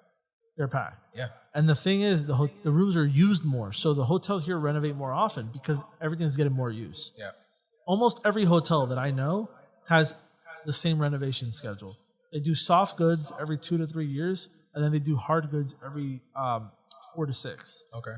So hard goods would be like tables, chairs, like like the actual furniture, tile in the bathroom if they needed to. Yeah. If they wanted to replace tubs, they would do a big renovation for that. Yeah. If they did soft good renovations, they would be like changing out the linens, changing out the carpets, changing out the beds. Yeah. Low cost versus high cost. But refinishing is interesting because it's so not invasive that we're working with Cabana Bay during their soft good renovation. Okay. But also, it could be argued that we can be used during the hard good renovation. Yeah. Because if the rooms are going to be down and people are doing work and there's construction in there, what if they damage some tubs? Are they going to replace them or refinish them? Lose a room for multiple days again. And so that's why here in Orlando, a lot of the commercial stuff we have, the majority of it right now, they are ongoing customers. They're regulars. Yeah. They're what we call maintenance. You know, we do their tub maintenance. Yeah. And after some of them we do the whole project, and then like we'll warranty it, but they even start understanding that the rooms get so much use, they get damaged by engineering and housekeeping and guests, that they'll be like, just send us the bill for like maintaining them. Yeah. And then we'll just put a maintenance schedule. Show up. Or they call on a Monday and be like, hey, can you guys come on Wednesday, Thursday, or like next week and do 4 or 5 of them at a time? Okay. And you know, you set whatever you want. You know what I mean? I always tell them, if you guys call me for 1 or 2, I can't really help you with the price that much. Call me for 4 or 5, I'll give you a little discount. You know what I mean? Yeah. Because I'd rather have all the guys in one place doing one thing. Yeah, so everyone, you know, that's the best way to utilize your resources. And the thing that's fantastic about it is once you get there and you're doing tub maintenance on, like, one of the hotels we do is called Leaky Tiki. It's a Diamond Resorts hotel. Yeah. They have like 800 rooms. But every room has jacuzzis, tubs, and showers. Okay. There's so much. The work never ends. Yeah. They'll call us and be like, come do 4 or 5, come do 4 or 5, come do 4 or 5. But then when they get the renovation budget, they will put you on renovations. And you're doing tubs, you're doing showers, and you're doing garden tubs or jacuzzis all at the same time. Yeah. Like, that's crazy. And the fact that you're doing their little maintenance thing, when they get the big budget, they will take you with them to do real renovations. Yeah. So it's awesome for us as like refinishers. I like that. And it gets you an in with this, you know. The thing that's crazy about the refinishing industry, and this is why I keep saying, like, there's not enough information on this side of it. There's like people who talk about the process, but this side of it is crazy important because the only other people who get maintenance contracts like that are AC people and people who do like, I don't know, like utility type. Yeah, the AC people and the fucking fumigators and the refinishers. Because if a wall chips, they will send a maintenance guy to go touch it up with paint. Yeah, they're not going to call a painting company. Yeah, we have crazy leverage over the hospitality industry. They can't fix it. An average Joe can't fix it correctly. Yeah, yeah, and you know that's a good point. Having that maintenance schedule keeps the month busy. Yeah, you know, Sometimes it'll fill 2 or 3 days out of the week. Yeah. And I don't even have to worry about. I got a call the other day from the hotel that we do called Grand Beach. They're always calling us about their shower pans. Yeah. That's where we go. We go over there, we do that. And they'll call us for 3, 4, or 5 at a time. Yeah. And whenever they're doing their PMs, their preventive maintenance schedule, where they know they're going to have rooms down, they'll call for 20 or 30 at a time. It's, Yeah. It's great. When you find that balance, when you get into commercial, it's awesome because it starts to really become like, there's disadvantages and advantages. Sometimes you gotta like kind of keep in mind this hotel might call. Yeah. So like you don't want to pack your schedule so tight where you can't get to them. You can't accommodate. Because, I mean, realistically, I would rather go and make $1,300 at a hotel than like doing a $1,300 job residential, even though it might be more work. Hotels tend to be a little bit less picky because you're doing so many of them. Yeah. And there's not somebody breathing down your neck and, they're like, a little bit more comfortable. It looks white. It looks nice. Yeah. And it's not like, again, not saying you're going to go do a bad job, but just saying that, like, they already know what to expect because you do so many of them. Yeah. Yeah. So it's the awe factor. Because exactly. When you bring a residential client in, they're like, oh my God, my tub, da da da. When you bring a director of engineering and he's seen 300 because you're on an 1800 project. It looks like a tub. He's like, all right, cool. Next one. Yep. Yeah. He's like, so, that's a tub. And I feel like a lot of people want to tap into this market. Like, but it depends where you're at. Mm-hmm. Do you have the opportunities and are you equipped? Yeah. Because you're pretty much telling the corporation that you can handle the maintenance, you can handle an $1,800 tub bid, and a lot of refinishers I'm realizing aren't capable. Well, they're not capable manpower wise because. And again, like we were talking about, it's greed. Yeah. A lot of the refinishers, a lot of them, even some of the ones that we've talked about, like they'll tend to do things themselves as much as possible. And they'll be like, well, I don't want to spend the extra money to hire somebody. Yeah. I don't want to, I'll just do it myself. Or I'll, me and my one guy, or me and my two guys. And the problem with that is that you're not ready for when something big hits. You have no scalability. And this is something that I explained to, I was talking about my aunt having a business, but my uncle, her husband, was asking me about because he's almost 40 and he's still spraying. And he's like, you and your brother don't do like the spraying or any of that anymore? And I'm like, no. And he's like, but like, don't you think it's expensive to like hire people just for that type of thing when you guys could do it and keep more of the money? I'm like, if I did not have the flexibility of time, I would not have landed Cabana Bay. Can't run a business. I couldn't have been at the networking event that let me talk to that guy and give us 1,800 rooms. Yep. And I've been in that same situation. I'm in that situation right now. Yeah. When you lose guys, then you have to step in. Yeah. Back to doing it, and you kind of take away some of those network opportunities because you're actually involved with the refinishing portion. Yeah. So, and it's all about mindset. You have to see long term versus short term. That's what it is, and it's scary because it's like you're used to like making enough for you, but now you got to make enough for other people. Absolutely. And then you start dealing with budgets and like, oh my God, but I can't let them hanging. But I need time to do this, but you need to have some time to where you can go network and go promote yourself and meet people who are going to open doors for you. Exactly. Because if you're just doing residentials, you're going to get only residential doors, man. Yeah, well, look what we said when we first walked in. Damn, it's early for us on a Saturday. But this is what it takes, brother. It is. And a lot of people aren't willing to wake up early on a Saturday and drive to Orlando. I am, and I want to be here with you talking about bathtubs on a Saturday morning because that's what it takes. Exactly. That's what it takes. That's what it takes to build a company, man. Like, too many people just get comfortable being where they are. They become conformists, and they're just like, oh, this is it. Yeah. But, like, it doesn't have to be. There's always more. There's always more, and we've both been through it. The pressure. Oh, yeah. When you got guys and their families to consider, and you have to have work, and you have your own family to consider, the pressure can deter people from growth. For sure. You run through that rough patch and you feel that pressure and it's on and you're like, I don't know if I like this. It's easier to just paint the shit myself. But you're always going to be painting them yourself. Yeah. And you're not going to land that gig in Puerto Rico. And this is something that I like to preach now. Like, because my eyes have opened a little bit over the years, because I've always had like that anxiety in the back, like I have all these people that depend liability. On me. Yeah, but I know if worse came to worse, fix it your damn self. Either that, or like, let's say everything falls apart tomorrow, I can still get residential customers, and me and my brother could do it how we did it before. Yeah, make a living. And you know the difference is now? We fucking busted our ass on all these projects where we have the money, where we will get back to that faster. Yeah. Because we have the resources. And it's a strategy in itself, the approach. You realize like, okay, if we can up project dollar value to where we don't need to generate a tub or two every single day, then you create stability in a market that isn't always stable. Like for example, Christmas. I'm sure a lot of people in the industry took some hits around the holiday times because people don't want to spend money on refinishing their bathtubs after buying presents. But you landed an $1,800 tub contract that kept you busy through Christmas.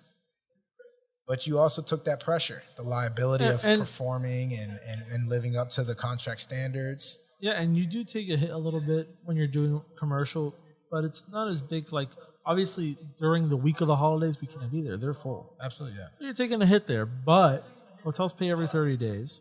Something I don't know if you knew. Yeah, net 30. Net 30, yeah, it's the standard. Mm-hmm. You might get a check that week or the next week. You're going to get it. If you're working there every day, it's going to come a point where every week you're getting a check. If you wanted I'm sure if you needed some money and you needed to book a residential job for the weeks of Christmas, you could. For sure, I did. Exactly. 3 days a week I had my guys. And it's a good change of pace for them too. Because they're not worrying about all these rooms. They're like, I just focus on this and it comes easier. Yeah. And, opening up, it's like an arsenal. That's another tool in your toolbox to generate income. And if commercial never stops working for whatever reason, you go back to residential. And you're always going to stay flexible. And that's what's going to make a business have longevity. Yep. And it's great for the guys. I urge you that whenever you do get into commercial stuff, whenever you have a project where you're doing a lot of rooms like that, even if it's 5 or 10, when you're training people, that is the best time to train them. Yeah, I bet. Because there's one room after the other, after the other, after the other. And the thing is, even with tub refinishing in general, like you want them to start training like in a controlled space, but if the only issue they're having is distance problems or they're getting a run here and there, that's the best place to get all of that out. Yeah. Because you can fix a run the next morning real quick. That's what I like about it, is because if you do have a small issue, you still got 5 more bathrooms tomorrow morning. Yeah. So you may send a guy in 20 minutes, hey, go fix that and move forward. Exactly. Ralph started spraying last February, March, something like that. And we've had him at Cabana Bay, and he was having a problem with his distance, and also he wasn't spraying enough material. He was getting a lot of rough patches and stuff. Yeah. Which that happens for those 2 reasons, but he had both the problems. Okay. So distance, and he wasn't shooting enough. And that's from confidence. Yeah. You're scared to spray too much. At Cabana Bay, man, it didn't even take him that long. 3 weeks, like of constant. Because think about your commute to a residential unit.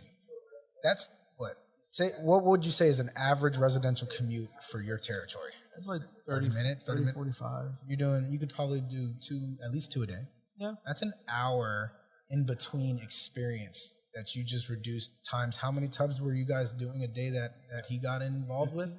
So he just took 15 tubs of experience and put it into 1 day. Yep. Versus 2 with all that travel in between and distractions. You're right. He got the kinks out real fast. Now Ralph, he'll go to a residential job and he doesn't even blink. Like he's just like sending me pictures like, look, it's good, right? Yep. Like, have you ever considered rehosting classes and then using your commercial units as infield experience for prepping? You could reduce some cost on manpower. I actually did that, and I told my brother about it. But the thing is, I don't want a hotel like that. You know what I mean? It would have to be a different. I think that would be better for like one of those maintenance things where they call me for 5. Okay, yeah. Because that hotel's a little bit high profile. And you want to represent it as such. Exactly. I don't want them to be like, oh, you have students here. Absolutely. It's like, it's like if you're about to get a heart surgery and you figure out that a fucking guy. You don't want the barber who's practicing cutting your hair. Yeah, exactly. Yeah, imagine you're about it's like we're paying for this guy. Yeah, come on. I mean, and it necessarily, how much oversight? So when you go on a commercial bid, like you said, the director and engineer is breathing down your neck. He was a little bit, but not anymore. No, okay. Well, because it's all about the expectations. There was things he didn't understand about the process. There's a lot of imperfections. Maybe year 2 or 3 with him. Yeah. And then you bring some students in, because at that point he's going to be like, hey, man, Daniels knows what he's doing. I'm not worried about it. It always comes out all right. And that's when you get the opportunity to possibly bring, and I would say probably preppers.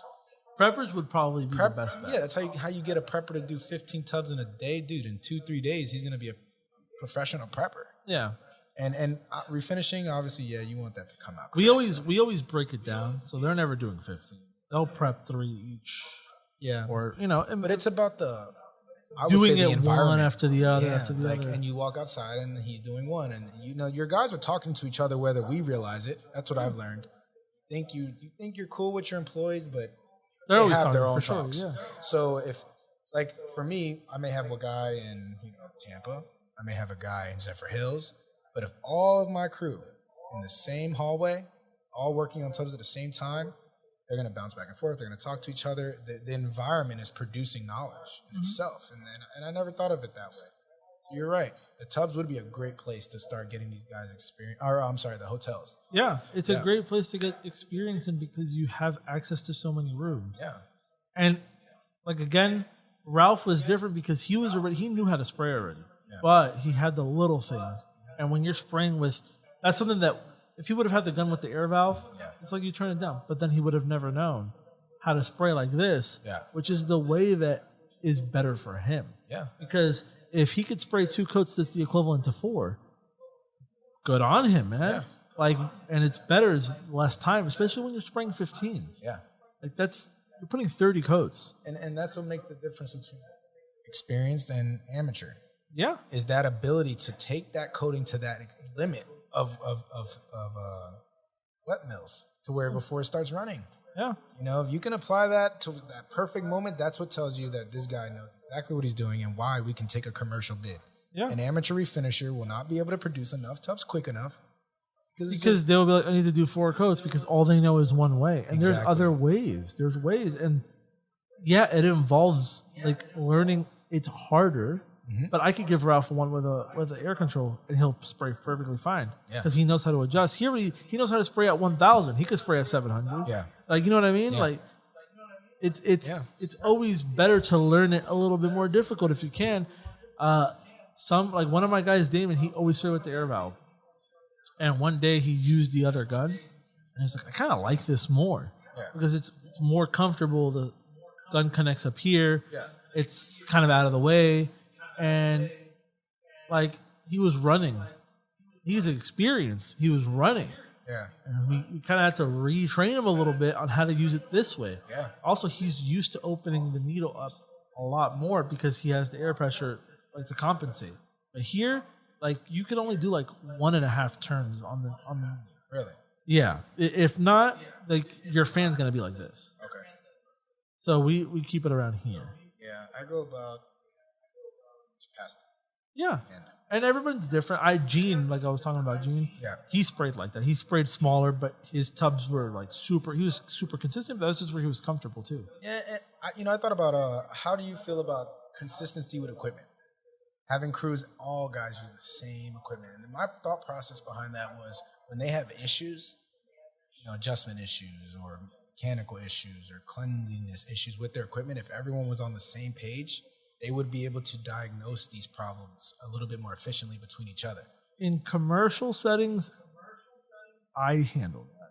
Yeah. Just because, sometimes it's when you're shooting so many coats on the top, it'll start to cake up a little bit. It'll get hard. And sometimes they just need to switch guns. Yeah. Because I'm not going to have them wait around for me to clean them. Yeah. So they'll switch guns and they'll use a gun that's not. But that's good for them too, because then they get used to having the guns in different ways. That when you get a gun the first day, it's the best it's ever going to spray. That's just nice. Yeah, but there's adjustments. Then it's when you tighten it, it's a little loose. You got to tighten it more. Then the seal goes bad. It starts leaking. and they know now how to troubleshoot all of that. My brother does this thing where he shows how to tie a terry towel around the cup when it's leaking if you don't have an extra seal. Yeah. And Ralph learned that, so when his gun's leaking at a residential place, he already knows. Yeah. But it was because he had to deal with different equipment, and sometimes one gun is newer than the other, and he's got to tweak it. Sometimes he's got to loosen up the needle a little bit because on that gun it's a little bit more worn. I found out that when I had I had one guy using Titan, 2 guys using Fuji, and then we're buying all these gaskets and stuff like that for the guns. In the logistical concept, everyone using the same equipment, I was able to buy. I try to transition everybody to Fuji, and it was because Fuji to me is the easiest company to order parts from Amazon. Okay. And in times where you need that I have limited resources. I don't have 15 guns. Yeah. So if one gun goes down, it can obviously cause issues. So having excess parts was important for me, so that way guns weren't going down. It was much easier for me to order 10 gaskets. That's same thing with me and the Titan guns. Yeah. We just use the Titan cap spray. So you do kind of just stick with Titan. Yeah, because we have so many of them. Yeah, and I stuck with Fuji. Yeah, it was just they both spray amazing. Yeah, I've used both. I have a Titan cap spray and I have the Fuji's, but I was like, Fuji's a little easier to dial in. Yeah. This knob here versus here. Yeah. And so that's what we went with. Yeah, so, exactly. So it's just a matter of preference at that point, but I always try to keep everything, I try to make everything as simple as possible for them. And when we're in a commercial setting, I handle, I am the one that cleans their guns. Yeah. Because you're spraying 30 coats, you're going to be a little tired. You might not clean it as well as you should. Yeah.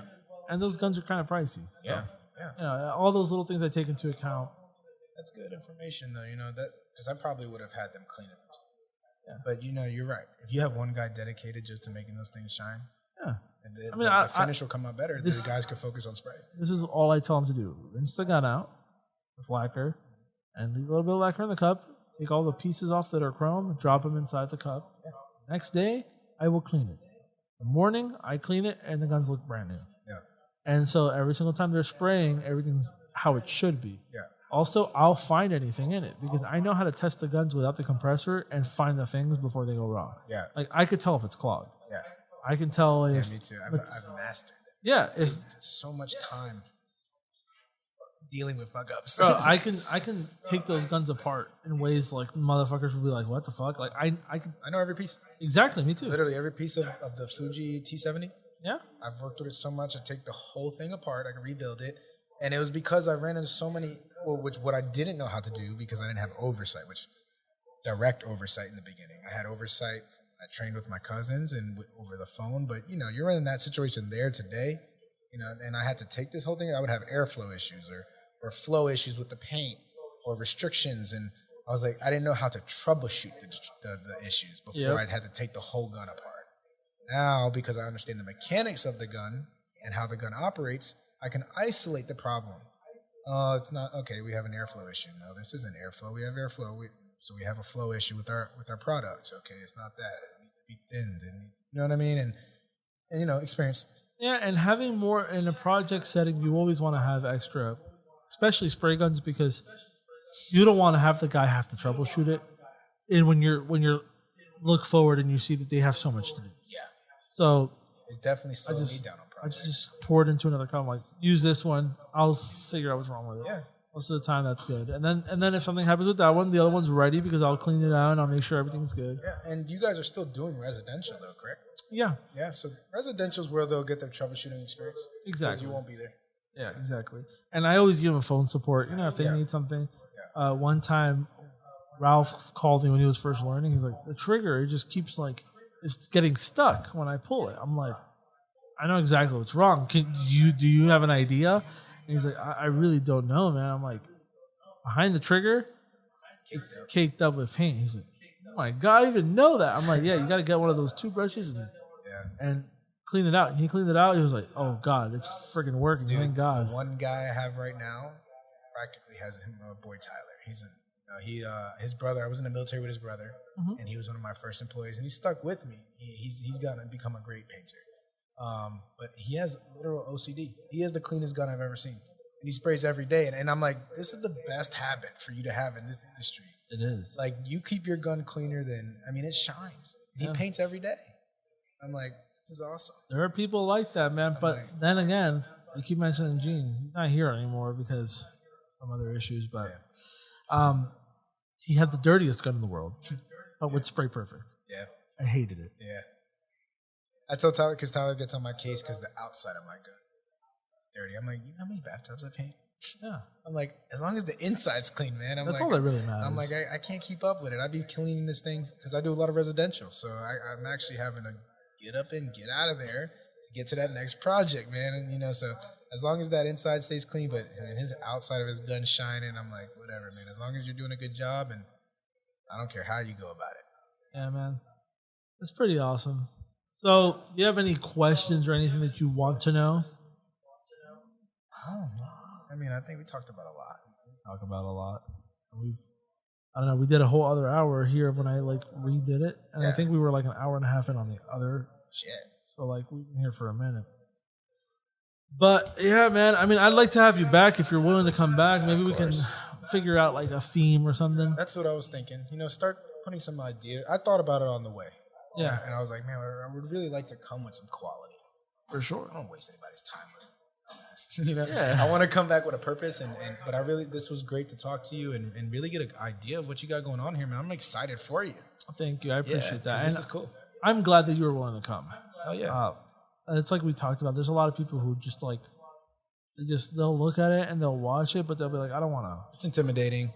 You got to come up here and talk, and especially I could understand. Well, I'm new at the industry. I'm not brand new, and I produce a lot of work every single day, but still new considering your dad. You've been doing this for damn near your whole life, and you've been involved with it your whole life. 20-something years. Yeah, so I know where I stand. I'm pretty much a rookie, man, but I'm ambitious, and I do take pride in it, and I want to take the industry as much of the next level as you because I want my family to eat well. For sure. Just like you do, right? And for us to do that, it's got to be us out of these people's homes and taking this industry in a direction that creates some substantial revenue. So that's I guess, let's end it on that. What is your goal at the end of it? Your goals for what you're doing. For what I'm doing? So, I don't know, man. I'm all over the place. Go ahead. I have other business ventures too, but for this business venture, I would like to tap into commercial, and become an overall interior solution expert. Okay, does that make sense? For sure. Just becoming well versed in all types of industrial coatings, possibly manufacturing, possibly distributing, possibly going to Puerto Rico with you. Just whatever, man. I'm really just trying to take it as far as possible. Okay. And so for me, my goal at this point, because I've done a lot of the things that there is to do, I want to take my company, Bathtub Guys, to a national level. Absolutely. So right now there's only one big national player. Yeah. And it's Miracle Method. Yeah. I want people to not even think of Miracle Method. Yeah. And for a couple reasons. I don't think that they do a bad job or anything, but I think that they've gotten too comfortable for too long being the only ones that have franchises and all this stuff. Yeah. And also, I think their name is terrible. Yeah, it doesn't really tell. I think that it sounds kind of weird, but having a company with a name that is not relevant to what it's doing at all, it kind of is bad for the industry that they're the leaders. Yeah. I mean, the industry has some crazy weak points. Yeah. And like anything in business, competition is good. For sure. Because if not, you get a monopolization. Mm-hmm. What we don't realize is that these major players, they set the pricing standards. Mm-hmm. If whoever's doing the majority of the work sets the standard, whether they realize it or not. Mm-hmm. So whoever's setting that standard is and dictating what our skills are valued at is important. So we need competition. Yeah, and it's the same thing with if we don't have any of that, we will become stagnant. Yeah. And that's kind of what's happened in the communication in general. Like we can be competitors, if you want to call it that, or be whatever, acquaintances. We are a network. Exactly. Without hating each other and feeling like, oh, you're taking food out of my mouth. It's like, it's not all that, man. It's only that if this is the only thing that you know how to do. But even if that's the case, it's like there's car painters that only know how to paint cars, but they know that just because like DuPont is like the number one in the world, that doesn't mean that you're not going to make it. We're also from an internet age. Realize how big the world is. Yeah. When you're refinishing in Florida for 30 years, you kind of forget that there's more than just your local competition, and there's more ways to outreach to clients and to gain that business. Mm-hmm. We come up in an internet generation where we're taking a trade from our father's generations. For sure. And we're really kind of like you mentioned to me, becoming the fathers again, I guess you could call it. Modernizing the industry, and that's going to globalize it. Well, regardless, we'll be looked at as fathers of industry because nobody cares who the first one who did it is. Yeah. It's the first one who makes it popular. Yeah. Look at like the guy who the guy who made the light bulb. He actually like stole it. Like nobody talks about the guy who actually made it. We talk about whatever. Check out McDonald's, man. Yeah, everything. You see what happened to them? Who the original guys? Everybody knows Ray Kroc. Nobody knows the other guy. It's like it's whoever popularized it. Whoever made it the trend or the Elon Musk and Tesla. Exactly. He didn't create it. He's just the CEO of the company. Yeah. Company's been around. But when you bring it to the forefront and you make it popular. Well, you're doing that on this commercial tip, man. The way you're able to manage your team, what you talked about today, really is going to happen is people are going to analyze what you said in your processes. It's that simple. I thought it'd be more intimidating. Yeah. But you still got to go pull that trigger. Yep. You can't teach balls. No. You could talk about the process all day. Who's going to go to the front of the director of engineering and say, I can do your 1,800 tubs? Yeah. And there's going to be limited amounts of guys who are willing or even able or capable to do that. And the ones that are going to build a healthy competition within the industry, which I think will raise prices and teach the hotels that there's people out here who can handle these projects. And say it with confidence and know what you need to know. Yeah. You should have answers to every question that they could have. Yeah. Because if you don't, and if you stumble on one, they automatically just don't take you as serious. Yeah. You need to know their issues and how to address them and get in front of all that stuff first, because that's the key for them knowing, like, I can trust you with all these rooms. Yeah. That's why big guys get big deals. When you're talking to someone who knows their shit. Yeah. Or when you're talking to someone who doesn't. Yep. And if you really don't know, you gotta tell them, I don't know, but don't just make something up. Don't lie. Don't. Well, that's how I felt coming here. Yeah. I'm not going to sit here and act like I fucking got all the answers. I'm new. I have some answers. I've obviously been doing same thing with me. I didn't even know that, like, the thumbtack thing. I've never used that. I want to look into that. Oh, you're going to do great. Yeah, that's awesome. So, like, that's another reason, like, it's opening the communication. Yeah. For the industry in general, I feel like this is a way of them, even the people who don't have the balls, maybe. Oh, let me refer you, though, so I can get my cut. Even from thumbtack. Yeah, do that. Yeah. But even those people who might not want to come on or any of that, at least they get something from it and, like, can hear other people who maybe they feel the same way. Yeah. And if you don't want to come on, at least comment. Yeah. Tell us your opinion. Yeah. Challenge us. Or just make the changes. Yeah. And when we see that everything is changing in the industry for the better, we'll know we did something. Yeah. And if we're talking about it, that means it's moving. Yeah. So we want, this is your podcast, and I'm sure you want people to comment, whether it's supportive or not. Look, there's a reason I didn't name this the Bathtub Guys podcast. Yeah. It's not Bathtub Refinishing podcast. Yeah, it's for the industry. It's for the industry. So everybody, I want to make it clear, like, it's powered by Bathtub Guys because we use our resources to make this. Yeah. But I am here, and I am willing. I don't care. I've invited people who are from Orlando. They see me as a competitor. I see it as, like, we're all in the industry together. I mean, we're competitors.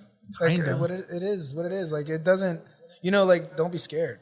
You're still going to do your business flow whether I came here or not. And I'm still going to do my business flow whether I came here or not. The clients aren't watching this podcast. This is for us. And even if they do, they'll be like, wow, these guys have their shit together. Like, if you're confident enough to come up here and tell your business strategies, then you're obviously confident that they're going to work. Yeah. And you're obviously confident enough that if it works for someone else, it's not going to impede on you. Yeah. All right, I think we're gonna end it there. We did a long time. I'll get you the actual number after, but for now, I think that was a pretty good. Yeah, I liked it. I enjoyed myself. Were you comfortable? Hell yeah. Awesome. Cool spot. I'm gonna show you the shop after. All right, later, guys. You just listened to the official Bathtub Refinishing podcast, powered by BathTubGuys Refinishing. We hope you enjoyed this episode. Feel free to ask any questions or suggest topics for the next episode by following @BathTubGuys on Twitter, Facebook, or Instagram. And thanks for listening.